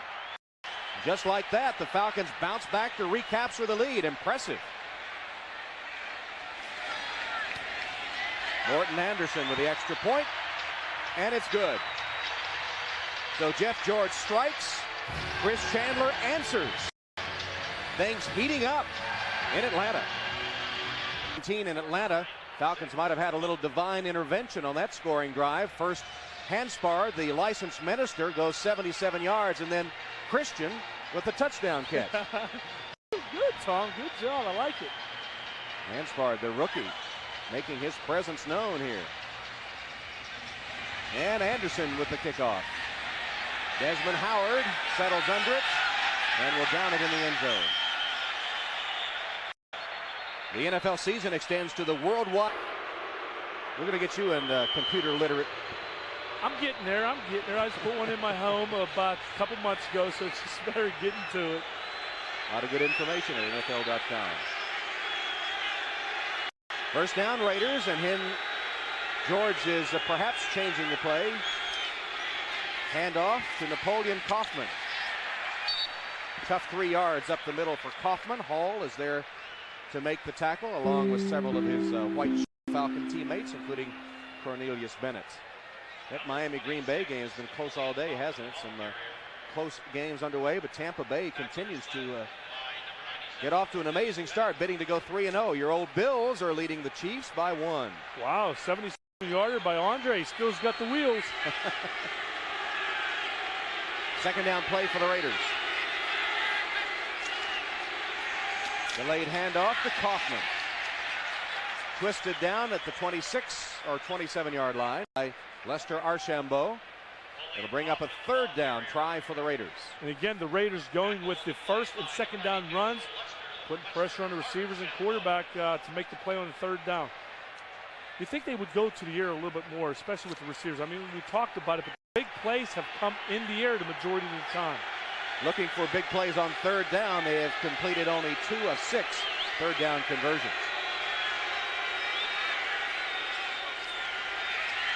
George bounces off Dudley.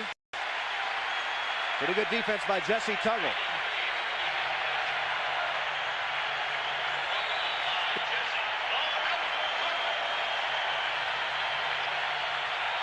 You see on the right side of your screen, Dudley is running quick hits, but one thing that he doesn't do, he doesn't go past the first down marker. And on third down, your tight end has to at least go 3 to 4 yards past him, try to get open. What happened there, even if it would have been a completed pass, it would have been fourth down.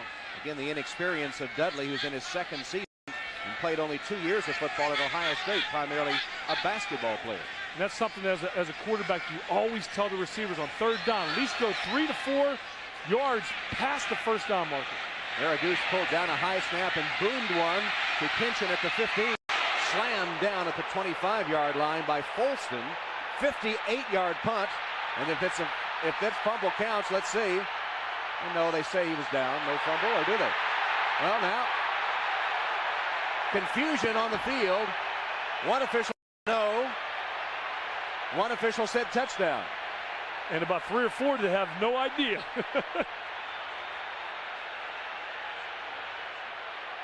That was Kenny Shedd that took it in. And now they're going to discuss. Those two officials, talking to Jerry Markbright, had different calls on the play. One said no, one said yes. Confusion reigns.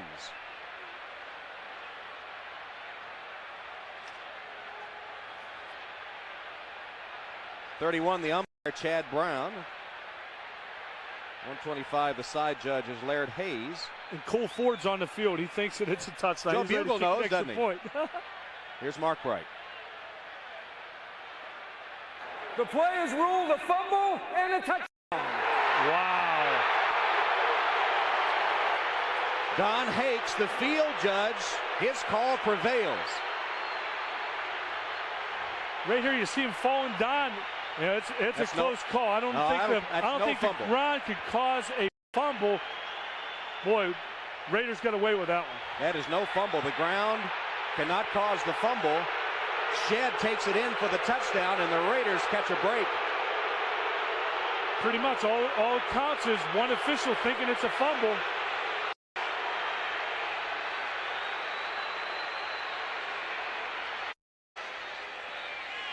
Cole Ford for the extra point.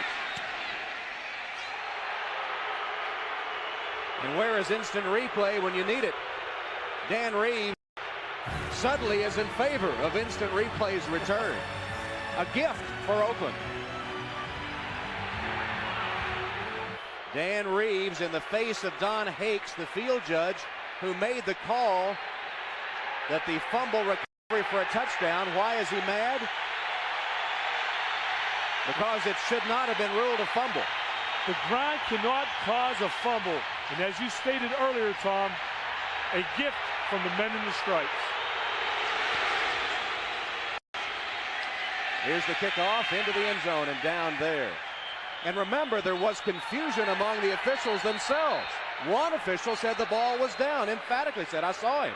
And then he is overruled, and the play is a touchdown. And these are times in a particular part of the football game where this could be a momentum swing. Now it's up to Chris Chandler to pull his team together, establish himself as a leader right now, get the offensive unit together, and move the football. There is a flag on this play, well back upfield. Number 45, kicking team. 5-yard penalty and a re-kick.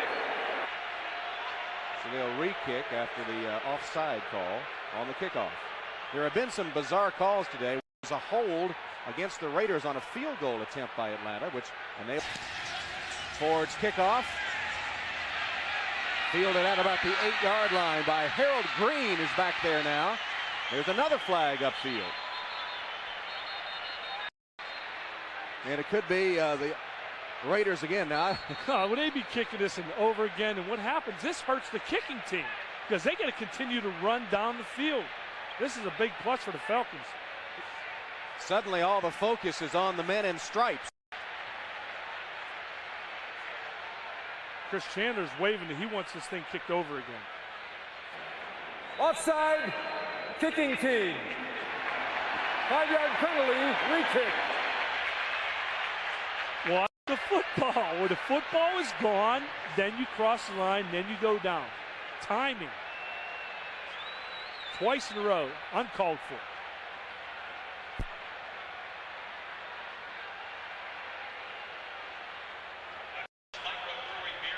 A lot of empty seats in the Georgia Dome today, but the fans that have turned out have seen a bizarre. 3 or 4 players, all they have to do, very simple, watch the football, watch the kicker kick the ball. The 2 straight penalties against the Raiders. That's still not going to make Reeves any happier. It almost looks like this is a safety, kicking from the 20. 59 yards in penalties now against the Raiders, and they are kicking from the 20.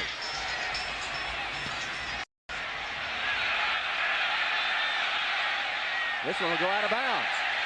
What else can happen?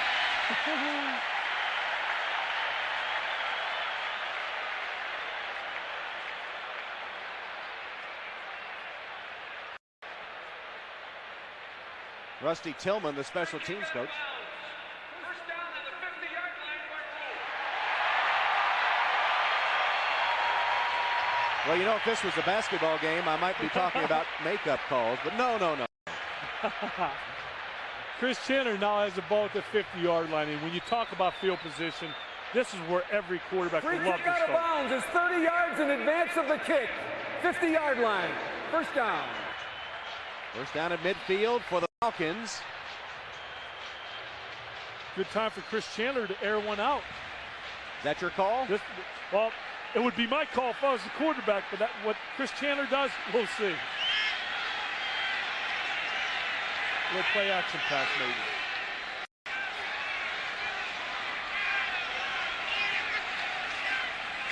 Fake, play action, Chandler sacked.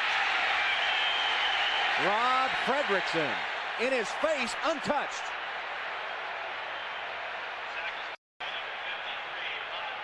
Remember last week, Chris Chandler had a concussion on something similar to this.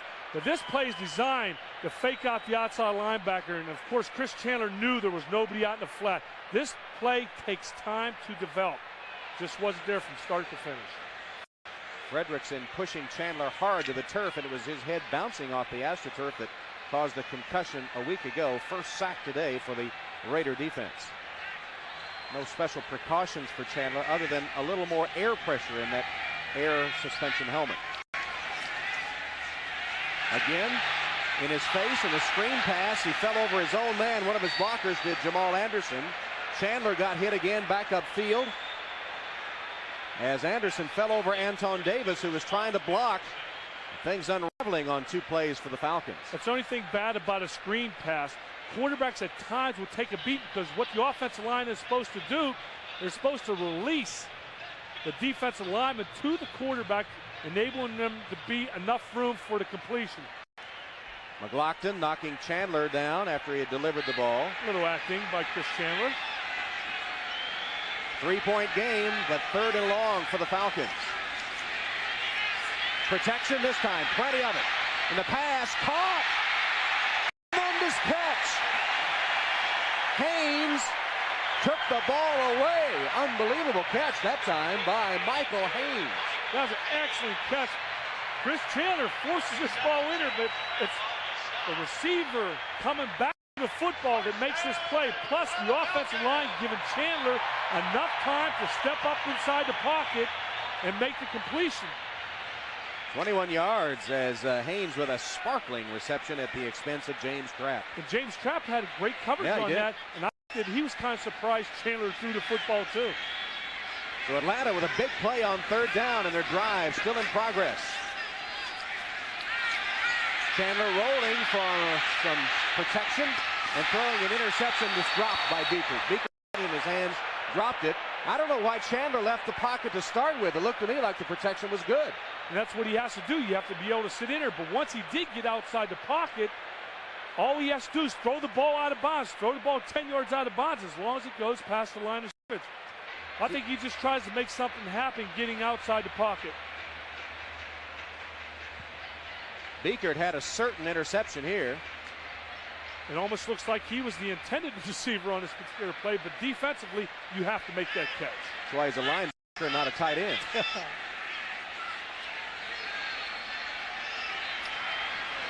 Chris Chandler checking off also. Blitz, they got him. Back to midfield.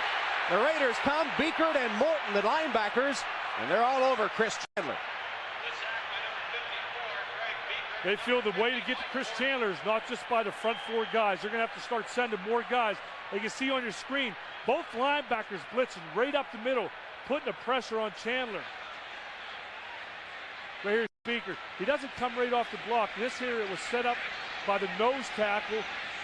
Offensive line falling apart right now. Pressure continuing to happen and being put on by the defensive line of the LA Raiders. And Fred Whittingham, the defensive coordinator of the Raiders, has them all over Chris Chandler here. Sacked for the second time. Timeout taken by Atlanta at the 5:01 mark of the third. Offensive lineman in NFL history, and now the Falcons offensive line coach, trying to rally his troops.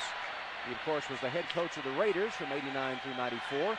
And on this series, the offensive line of the Falcons has allowed 2 sacks. The Raiders only 2 sacks of the game.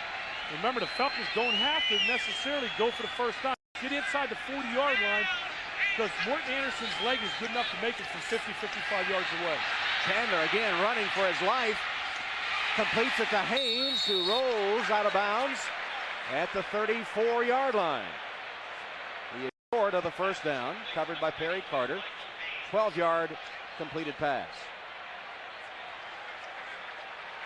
That's what we talked about. We talked about getting inside the 40-yard line for Morton Anderson. I'm sure he's happy about this. I mean, he don't want to have to come out and try a long 50, 52-yard field goal. So this is definitely within his range. It will be a 52-yard attempt. Officially 51. 51-yard attempt by Morton Anderson to tie the game. From 51 yards, Anderson sends it. Good!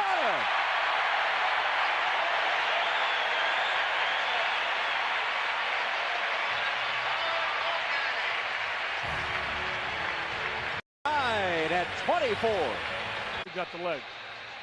Anderson had enough leg for that 51-yarder to tie the game after the Raiders had presented the ball to Atlanta at midfield after 3 successive penalties on the kickoff. And that's Anderson's 32nd 50-plus yard field goal. That's impressive. Short kickoff, though. Desmond Howard. This is why they acquired Desmond Howard. Crockett finally knocks him out. Short kick by Anderson, and then a 36-yard Desmond Howard return. Former Super Bowl MVP. Came over from the Packers. Desmond Howard, he wanted the opportunity to bring one out. Every time Morton Anderson has put it in the end zone, and did give him a shot to be able to make that run. And again, Desmond Howard finally getting his hands on the football. There's Morton Anderson. He knows that he didn't do his job. He did it on the field goal, but then on the kickoff, did not get it to the end zone. And the Super Bowl 31 MVP a little shaken up on that nice return. First time he's been hit, I think, today. Throughout your career, you're not going to just see this once or twice. It's going to happen on a lot of occasions. You get used to it, but you don't want to see anything seriously happen to anybody.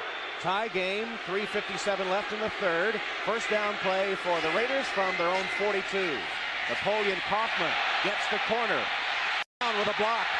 Kaufman down the sideline to the 10 and a touchdown. What a move by Kaufman. He showed his speed there down the sidelines.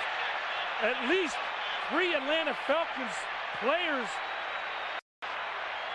had, this is speed. This is what you call speed coming down. They had the angle on Kaufman down the sidelines, and he just turned on the afterburners.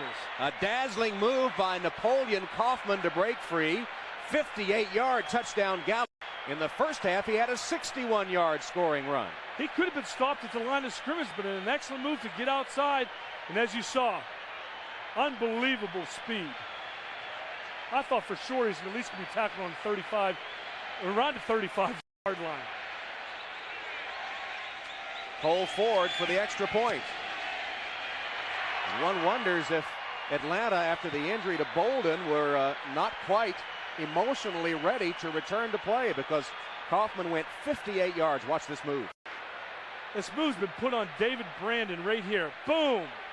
Able to get outside. And I got a little excited here, Tom. I was like, there's no way. Look at the angle that the players had on him, and he's able to outrun him to the end zone. 2 long touchdown runs by Napoleon Kaufman today, who now has gained 142 yards for the game. Well, he turns the corner right here, and I think he realized it's just turning on the afterburners and trying to outrun him to the end zone. Even the speedy Ray Buchanan unable to catch up to Napoleon Kaufman.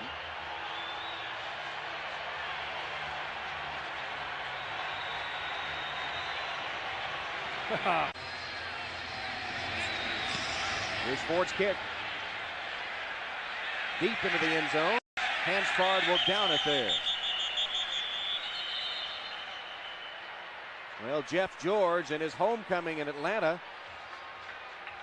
Well, a point to the stands. He has about 100 tickets. I don't know if he's pointing to his family, perhaps towards some of those fans who have been booing him all afternoon. If I was a betting man, I'd probably say he's pointing to his family. What do you think, Tom? I don't know. Last week we saw Jim Everett with a glance at Mike Ditka as he had revenge in his return to New Orleans, and I'm sure Jeff George has a little satisfaction as his team takes the lead, but still a lot of time remaining. 3:39 in the third quarter. Santiago in motion. Hansford. Stutter step as a flag falls. He's to the 26-yard line. Pretty nice first down run by the rookie if it stands.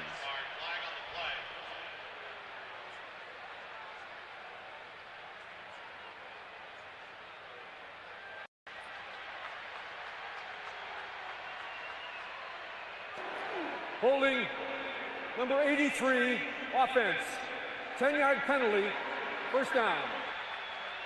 That's Ed West, guilty of the third penalty of the day against the Falcons. One thing I've been noticing about the Atlanta Falcons running game is once the handoff is made, the back is having to make his move 3 to 4 yards in the backfield. A lot of times you'd like to make that move once you get through the line of scrimmage, but a lot of times today they're relying on the speed of the running back to get to the outside.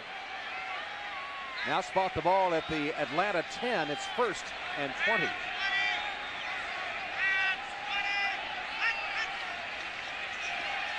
Chandler's in trouble. Screen pass complete. Hansford, a couple of nice moves and a block downfield. He's across the 30, and he might have the first down. Another big play by rookie Byron Hansford, tackled by Eric Turner after a gain of 21. That was made by Chris Chandler getting away from the center. He's feeling more comfortable with the center quarterback exchange, being able to draw the defensive line there and having confidence in his running back to be able to get out there and have that little seam where he can catch and dump the football.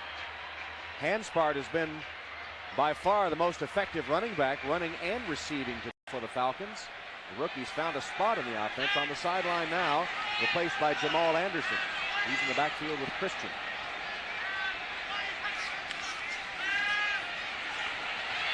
Chandler's pass complete.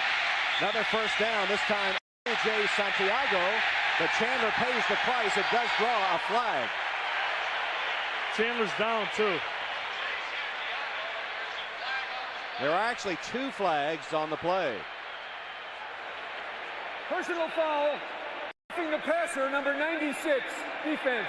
15-yard penalty, first down. Darrell Russell roughing the passer.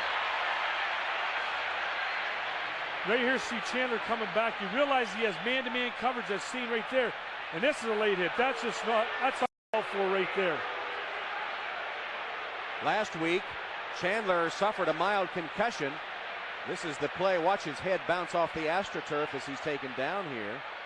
And he said the primary problem at this time was that he lost his balance. And he is down again. Chandler, Billy Joe Tolliver is his backup. And Tolliver was not very effective. Wow, Chandler is really hurting. He keeps holding the right side of his ribs right there. And you never want to speculate on an injury. But I'll tell you what, when a player's in that much pain, he can't walk, the ribs might be an issue. But again, you don't want to speculate and say exactly what it is when you don't know. Well, we saw before has been taking a beating primarily because of inept offensive line play. But the offensive line today has been doing a half-decent job. They've been doing all right. There's nothing you can do when it's a late hit. Though. Yeah, this was a late hit. He was on the verge of passing 200 yards through the air. Having a super day. A study in pain is Chris Chandler. All too Unfortunately. familiar look on his face right there, the look of pain. Throughout his career, really. So now Billy Joe Tolliver is at quarterback. As a result of the penalty, the ball's at the Raider 42. First down, Atlanta.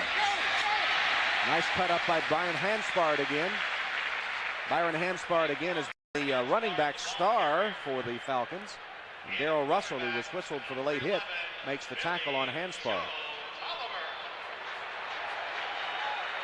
Hanspard now with 4 carries, 84 yards.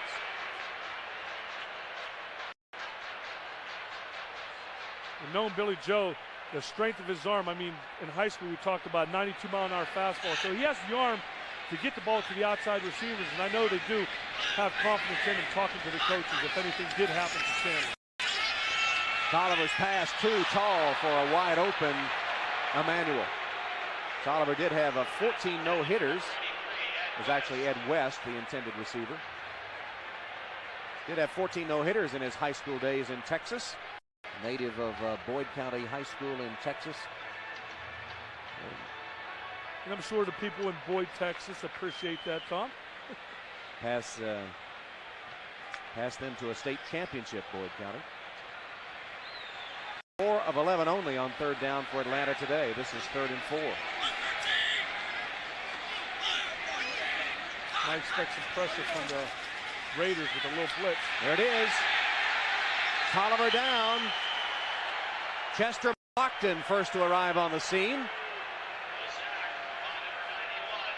It'll be 4th down. Here you see Billy Joe dropping back and sitting in the pocket.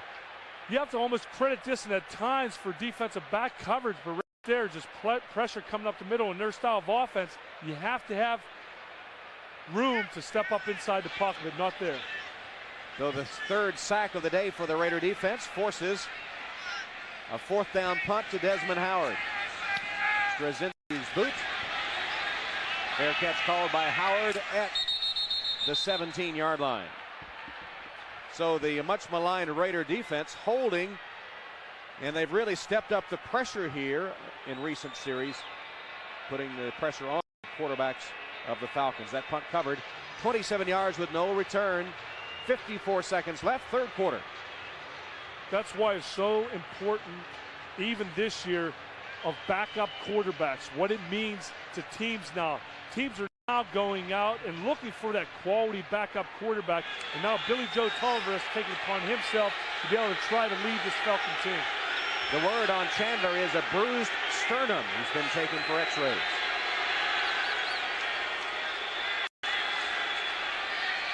Kaufman dancing in the backfield, trapped for a loss. Good penetration by Travis Hall to make the play. Number 26, Napoleon Kaufman, stopped behind the line by number 98. Hall couldn't get started that time, or Hall wouldn't let Kaufman get started. Kaufman, remember, has had those 2 long touchdown runs, but really had no chance to get started because Hall was 3 or 4 yards in the backfield. That's what you try to do as a defensive team.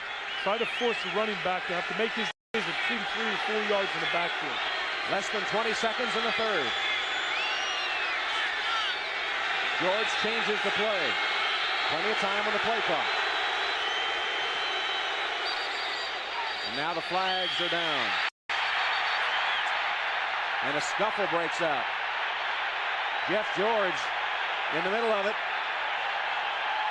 Chuck Smith was there too. They're the former teammates.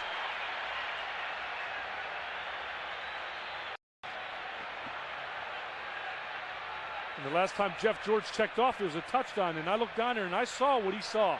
101 on the outside. Speed against a DB that they feel they can beat. I'd take that too, Tom. Now Jerry Markbright again is trying to sort things out. George arguing his case. I don't think I've ever seen Markbright without a hat on. Prior to the snap, number 77, false start, offense, 5-yard penalty, 2nd down. That's Pat Harlow.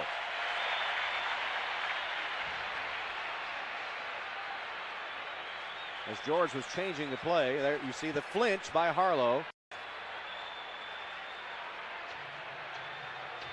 And Smith unabated to George, and that should not be allowed to. Harlow, defending him, took a shot at Chuck Smith. And the third quarter will come to close before they can run the play. That's the end of the third quarter in Atlanta, with Jeff George on his return, and the Raiders leading the Falcons 31-24. We'll be take off your headgear. It's a penalty. Oh, Jerry Markbright. Jerry Markbright, that's a penalty. He took off his headgear. Back to football, first play, fourth quarter. Jeff George pumps once. He's trapped, and he's down at the 2-yard line. Travis Hall again is all over Jeff George, and the Falcons have their third sack of the day. Travis Hall has 2 of the 3. Again, putting pressure, making a little stunt there, coming up inside the middle, but he stays with him. One thing you don't want to do as a defensive lineman, stay on the ground. If you get knocked down, get back up. 2 sacks today for Travis Hall.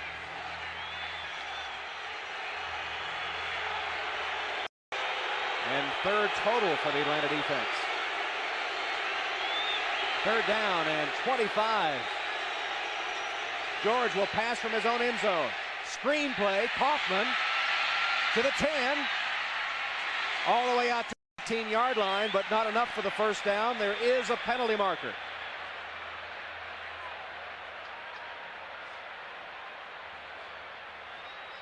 McGill and Bush chasing down Kaufman, who, if nothing else, gave Hunter some room.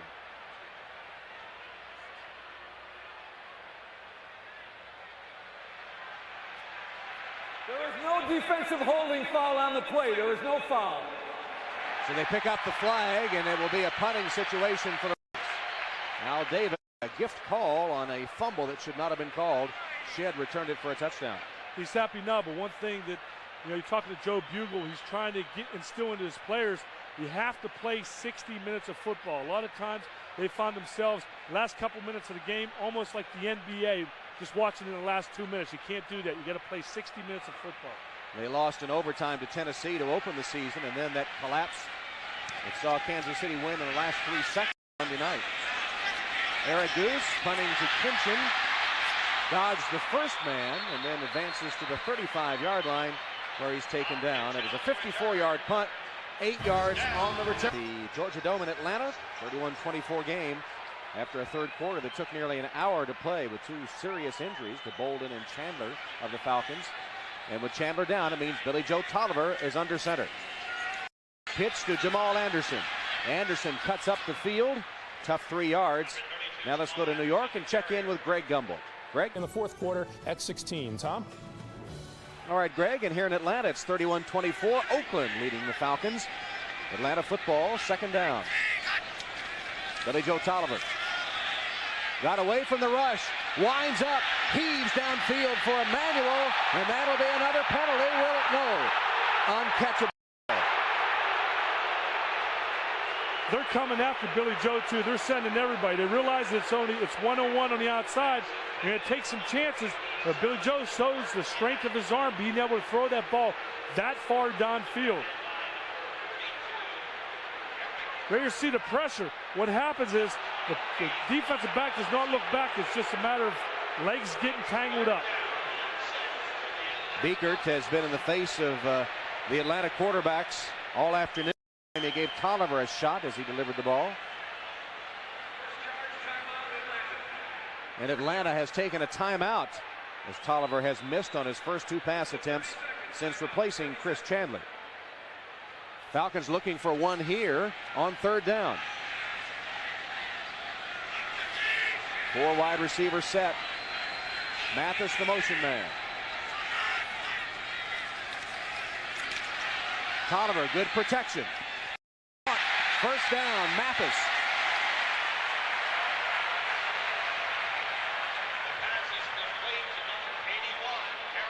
Back upfield. I believe there's a penalty flag. There is.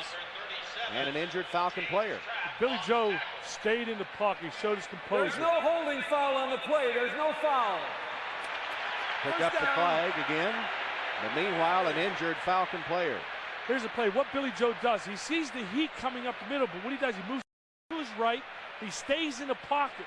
He had confidence in his offensive line and the running back that they were going to pick up that stunt. Excellent job by Billy Joe staying with him.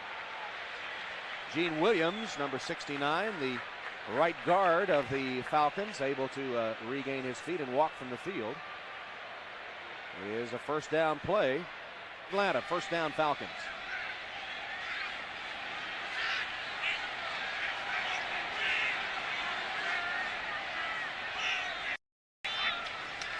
First down pass from Tolliver.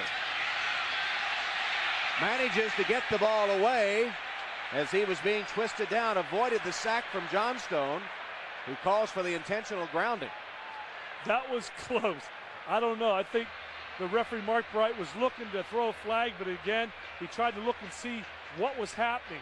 Billy Joe able to step up inside the pocket, but again, he sees the receiver right there. He wasn't able to get everything on the football, so again, no intentional grounding.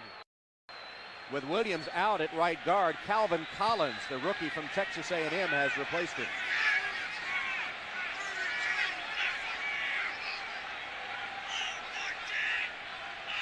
Blitz coming.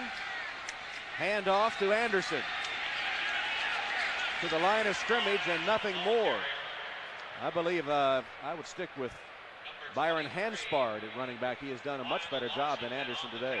And there's nothing against Anderson, but when you're not healthy, not 100%, it's tough to get to the position that you want to be, being able to get to the outside. So far today, that's their style of offense, being able to come up, make that break 2 to 3 yards in the backfield and get outside. Averaging 3-1 today. There's Hanspard, the rookie. 4 wide receiver set now. Mathis, Kinchin, Emmanuel, and Haynes.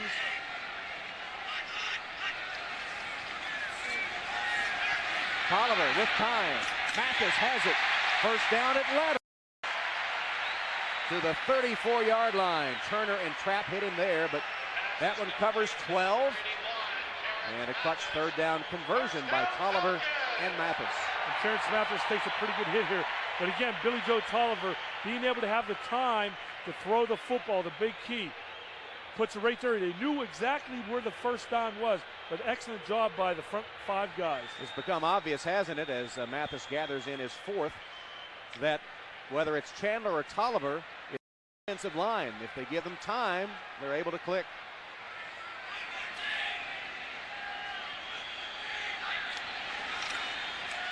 First down, Tolliver. Chased from the pocket, finds an outlet, Harold Green.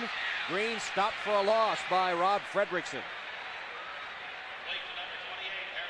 Even though it wasn't much of a gain on that particular play to throw him on first down, this is something that Chris Chandler talked to us about coming into this game, being able to mix it up a little bit more. Gene Williams has returned to the right guard spot as Tolliver has missed only once on this drive.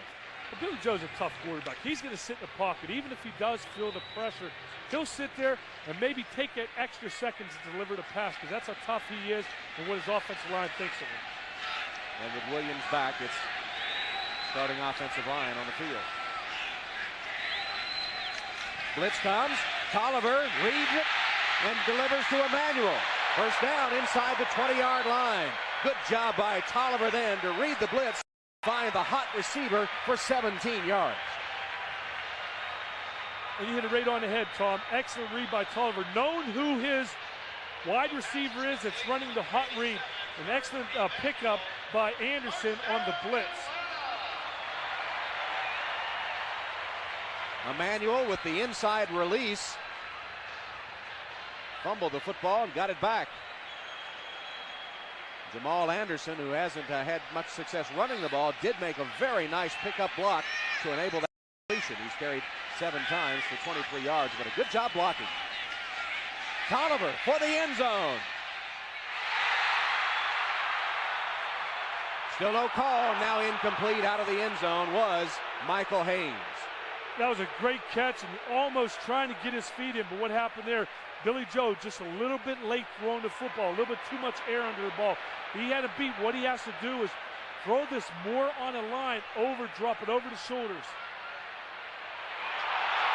His feet as they came down. Let's watch it from this angle. So Billy Joe putting a lot of air under the football, maybe a little bit sooner, but we'll see if it's a catch. Possession, nope. Good call, nice call, no catch. Excellent attempt to try to keep your feet in. 2nd and 10. Draw play, Anderson picking his way, finding a seam, and advancing inside the 15-yard line before he's dropped by several members of the Oakland defense, including Eric Turner from the free safety spot. Justin McLaughlin got a piece of it too. And Christian's a little banged up. He's limping coming off the field. Bob Christian taking it to the sideline. When you run this, I'm sorry, Tom. When you run this style of game, you like to have your top quality fullback in the game, especially when you're going and pounding it right up the middle. Brian Kozlowski has replaced him in the backfield. Sometime in. Tolliver across the middle, complete to the 5-yard line. O.J. Santiago. This is an excellent design play set up by Billy Joe Tolliver, looking the linebacker off, and O.J. Santiago being able to delay and then come across the middle. If you look right here on the right side of your screen, O.J. Santiago, what he does is he pretends like he's going to block. He waits for the linebacker to come out, and boom, right down the middle. He waits for the linebacker to slide out. Tolliver really now on this drive, finding his rhythm, and he has a 1st and goal at the 5. And timeout taken by the Raider defense. Tolliver and the Falcons hoping to punch it in and tie the game. Falcons train has been rolling toward the Raider goal line. They need a score and an extra point to tie the game. This will be the 9th play of the drive, engineered by Tolliver, who's missed only once. Kozlowski and Anderson in the backfield. 1st and goal from the 5. Anderson trapped for a loss. Penetration, Russell Maryland and other members of the front of the Raiders, along with Anthony Smith. Rob Fredrickson is there too. Nut ball now back to the 6.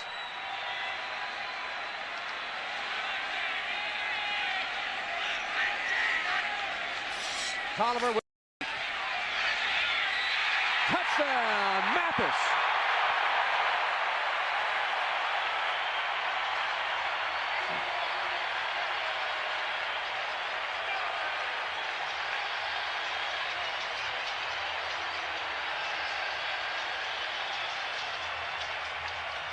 Billy Joe Tolliver hits Terrence Mathis for the 6-yard touchdown. And Jim, once again, a crucial block by Jamal Anderson to enable Tolliver.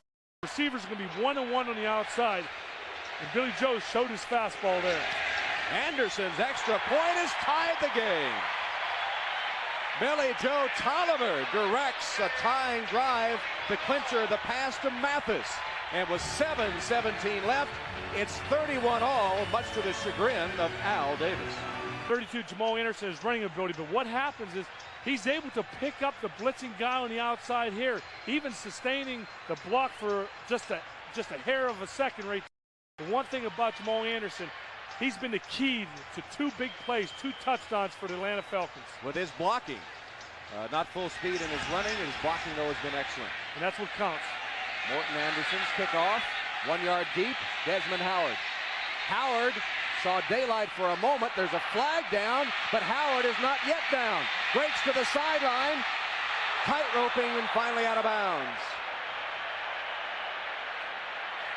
It will be against Oakland. You can back. It was 47. Illegal block, number 83. Half the distance to the goal, 1st down. Ricky Dudley is number 83. Here's our Miller Beer game summary. 31-31 game. Napoleon Kaufman, 2 long touchdown runs, 61 and 58 yards. Billy Joe Tolliver replacing the injured Chris Chandler, directing that long drive. The last one covered 65. Look at the disparity in the time of possession.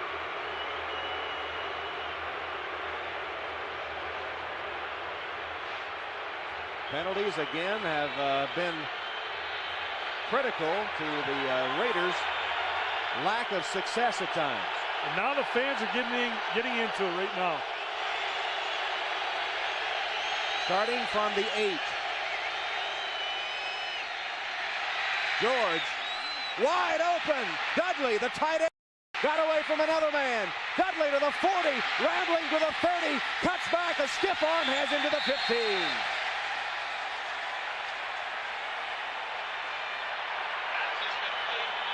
Another huge play, 77 yards to the tight end, Ricky Dudley, galloping like a young colt downfield. And Jeff George threw that all arm, didn't have really the room to step up and step into his football. That was all arm strength by Jeff George, and of course, how much he'd like to throw the ball to Dudley and the confidence that he's getting in here.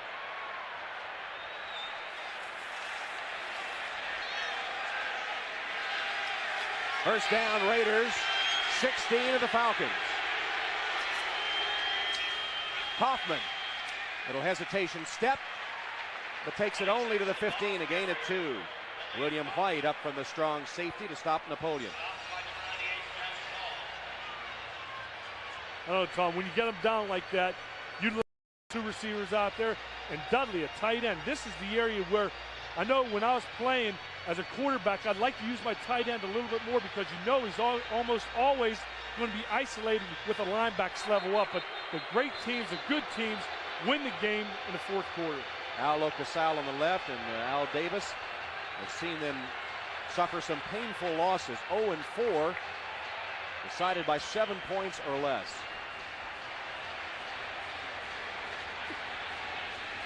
Ball inside the Falcon 15-yard line. Second down, 8. Hoffman, wide receiver, bottom of the screen. Brown in motion on the reverse. And Brown gets a short gain, 2 or 3 yards in around, I guess, with Jesse Tuggle making the stop. They had Kaufman wide to the bottom of the screen. Brown in the slot, went in motion and got the toss from George. I like the thought process here. Mix it up a little bit, do something different. And when you get a guy like Brown with his running ability, why not? Take the chance of the reverse for the big play. Inside the 5-minute mark. Tie game. Raiders looking to take the lead.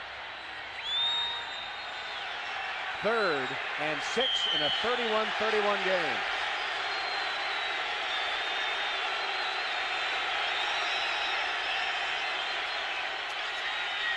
George chased from the pocket. Throws incomplete. Tim Brown, the intended receiver. Ray Buchanan had him covered pretty well.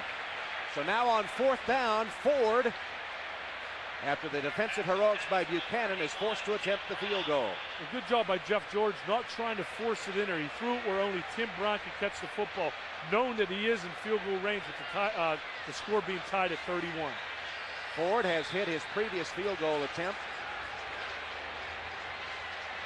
A 49-yarder just before halftime. This one, 31 yards to give Oakland the lead. On its way, and good. Joe Bugle and the Raiders, looking for their first win of the season, go up by 3. Kelly from Atlanta. The Raiders on a Ford field goal have just taken the lead, 34-31, 4:24 left in the game. Ford will kick it off.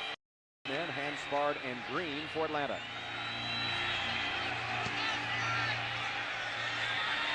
Hanspard downs it in the end zone. Well, it was the big pass to Ricky Dudley. I think a big mistake by the Falcons defense. They could only get 3 points out of it, though, but Dudley's big play set it up. And now the question is, can the Raiders hold a lead? That's been a problem.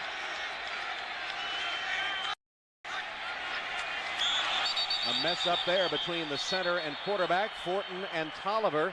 Tolliver had already begun to backpedal out to set up, and the ball was not there yet. I think he saw the Raiders coming at him, and he wanted to get out there as soon as possible. Prior to the snap, false start, number 88 offense. 5-yard penalty, first down. Now it becomes, he called Santiago's number, by the way, but it wasn't Santiago's fault. Now it becomes a very big problem. You're in the hole now, 15 from your own 15-yard line, trying to play catch-up, down 3, and just over 4 minutes left.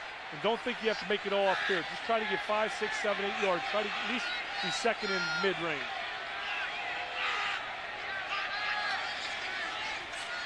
Tolliver, ball loose. And the Falcons recover at the 1-yard line. Gene Williams able to recover the football at the 1 as they knocked it loose from Billy Joe Tolliver. Again, Billy Joe's stepping back into the pocket, but he's got pressure right up the middle from start. It's a mad scramble for the football. Excellent job by Gene Williams popping on that, because this could be almost the one that puts nail in the coffin if the Raiders were able to recover this football. Anthony Smith just beat his man there as they had more numbers than the Falcons could block. Now from the 1, Tolliver will pass from his own end zone, and he airs it out downfield, way off target.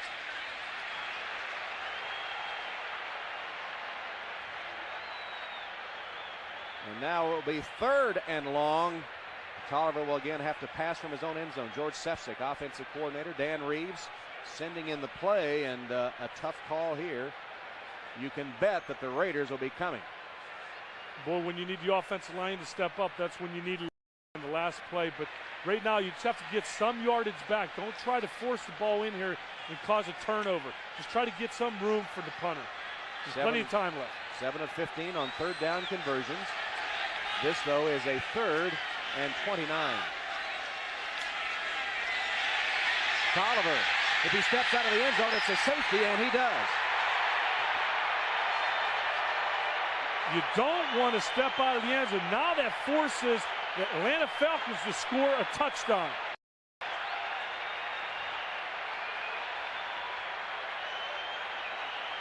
Here's a view from the end zone, and what you want to do, this is designed to be a roll-out pass, but what Billy Joe's got to understand is once he's outside the pocket, all he has to do is throw the ball past the line of scrimmage, out of bounds, let the punter come in, punt the football away. What could he have been thinking of here? Does he not know the rule? What could he be thinking of? He stepped out of bounds and wasn't even touched before he stepped out. Yes, they were all over him, but he just stepped out of the back of the end zone. 2 for the Raiders, and now a free kick by Atlanta. It almost looked like he didn't know where he was on the football field. He nonchalantly just stepped out of the end zone, and not a very smart move by Billy Joe, and uncharacteristic of something that he would do. I mean, being in the league as many years as he has, being down by 3 points, throw the football away. Huge mental mistake by Tolliver. Now gives the Raiders a 5-point lead, and they'll be getting the football with the clock approaching 3 minutes. Falcons with only 1 timeout left also.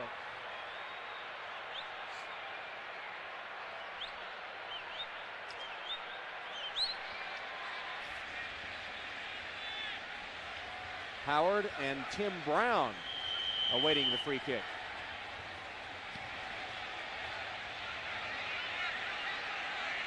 This will be Brown.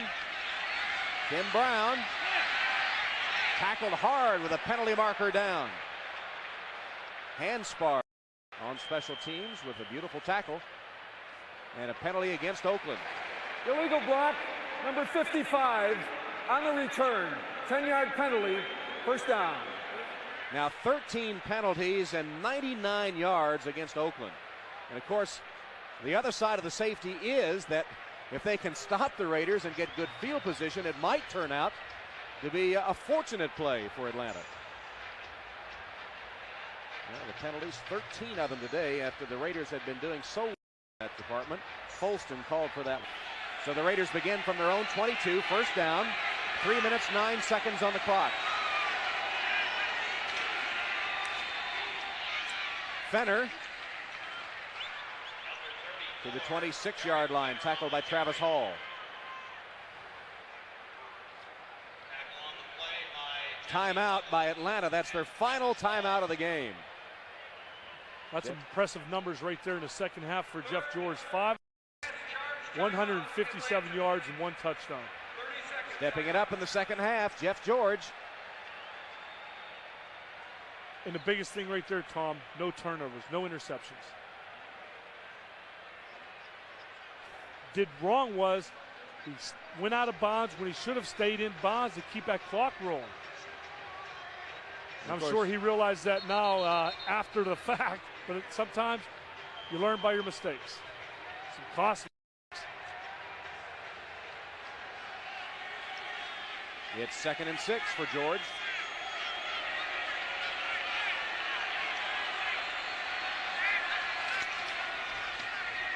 Derek Finner. 2 or 3 yards. It'll be 3rd down. Jesse Tuggle got that tackle.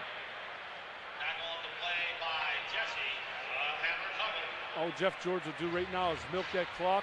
He'll have his play called. He'll come up to the line of scrimmage, take it down to at least 1 second, and make sure the running back stays inside and doesn't go out of bounds.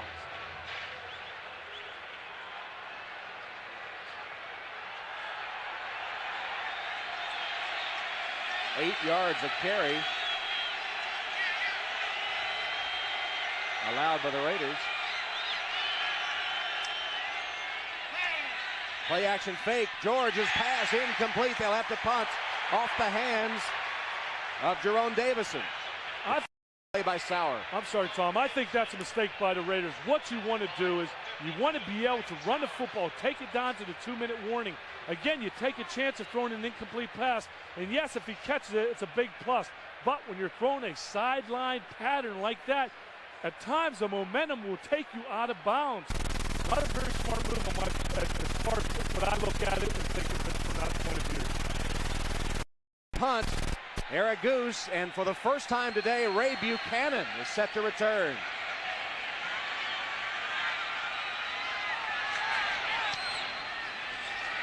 Buchanan likes to make the big play, calls for the fair catch there, takes it up to the 29-yard line, a 43-yard punt. And Buchanan, I think, realizes he missed an opportunity. He sure did. I know talking to the side, he wanted to be back there. Out there, win it on 1 or 2 throws. Know that you can use the sidelines. You got plenty of time.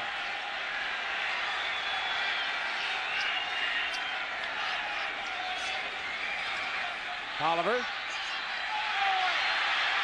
Still looking. Got a block. And the pass is caught. Emmanuel made a good catch right up against the boundary. Excellent job keeping his feet in. But one, Billy Joe Tolliver being able to move outside the pocket and make that play. 2-minute warning in Atlanta. 1:09 officially left. Can Tolliver and the Falcons pull it out? Billy Joe Tolliver, remember earlier, had an 80-yard drive in 2 plays, took just over a minute. It's possible, huh? Oh, it's definitely possible. He's got plenty of time. He doesn't have any timeouts left, but one thing Billy Joe can't do is try to force knowing that he just take 1 play at a time. He begins from his own 39. No timeouts left. He has time. Short receiver, crossing. Haynes out of bounds. Gain of 8. Billy Joe's got to get him on the ball. Haynes has got to get off the field. And he does. Falcons are ready to go. They get Santiago back out for Haynes. The Raiders safeties, if you look at their safeties, are playing very wide. In the last play, he had a guy wide open down the middle. He should start looking right down the middle more. Catch made, 45-yard line. Mathis, first down. Mathis, in front of Perry Carter, who's replacing the injured Terry McDaniel, made the catch. First down, Atlanta. Tolliver stops the clock by the grounding. Incomplete pass. Clock arrested at 1:11. This is where I differ, Tom, at times. Right here, I'd sometimes like to get my team on the ball so that the defense cannot adjust and bring different personnel in there. At times, when you do spike the ball, yes, a lot of teams, probably majority of the teams will huddle up. Where I like to get them right back on the line of scrimmage. Don't let the defense get their cleats in the ground and be able to come after you. But of course, you had so much experience in running the no huddle. Might have been a little easier for you than it is the backup Billy Joe Tolliver. Good point.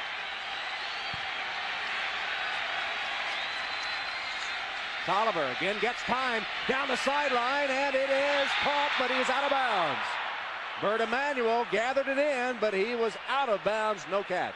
Again, Billy Joe's got to remember, don't try to go for the big play right now. He was covered. Try to see what he has underneath first. He sees the big play down the sidelines, but he was covered pretty well on the outside. Pass carried him well out of bounds, and now because they spiked the ball, they have only 2 downs remaining. It's 3rd and 10. Billy Joe should know exactly where his receivers are, knowing that in practice who he likes to throw the football to.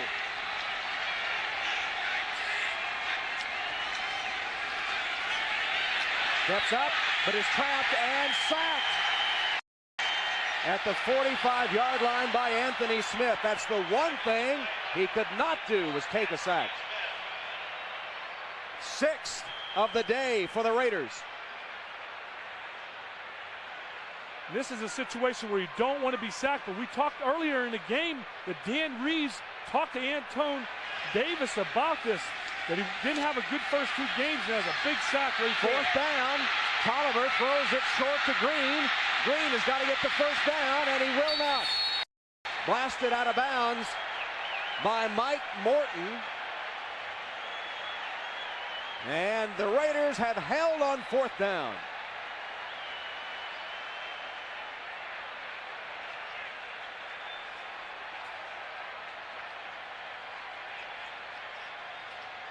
And all the Raiders got to do now is don't fumble the snap, just get under center and kneel down. Here's a replay right here. He's able to get the football to him, and that's excellent for Billy Joe being able to do that. But of course, what the Raiders try to do is try to keep everybody in front of them, knowing that if they do catch the football, all they have to do is tackle him before he gets to the 1st down marker. Tolliver and the Falcons coming up short, and now Jeff George can only kill the clock and celebrate his return to Atlanta. And there's the gesture from Jeff George, pointing to the crowd that has booed him throughout the entire game. He'll keep the ball, I suspect. If he's going to boot to the crowd, point to the crowd, he might want to do it the whole way around the stadium. And I believe he will. Falcons dominate time of possession, 36 minutes, 50 seconds, but lose the game. And look at Jeff George is rubbing it in. He sure is. I don't know if I'd want to do that. Just accept the victory and go into the locker room. Jeff George with a taunt for the Falcons fans who have booed him all day. Keeps the game ball as the Raiders notch their first victory of the season. A victory lap for Jeff George. He better hope he doesn't return to Atlanta anytime soon. And he is. You're right. He's doing a victory lap. He's going to all 4 corners of the end zone, and he's not stopping. Did they say this was the new, mature Jeff George? Strike that. We'll be back to Atlanta for some final comments after these messages as the Raiders outlast the Falcons 36-31.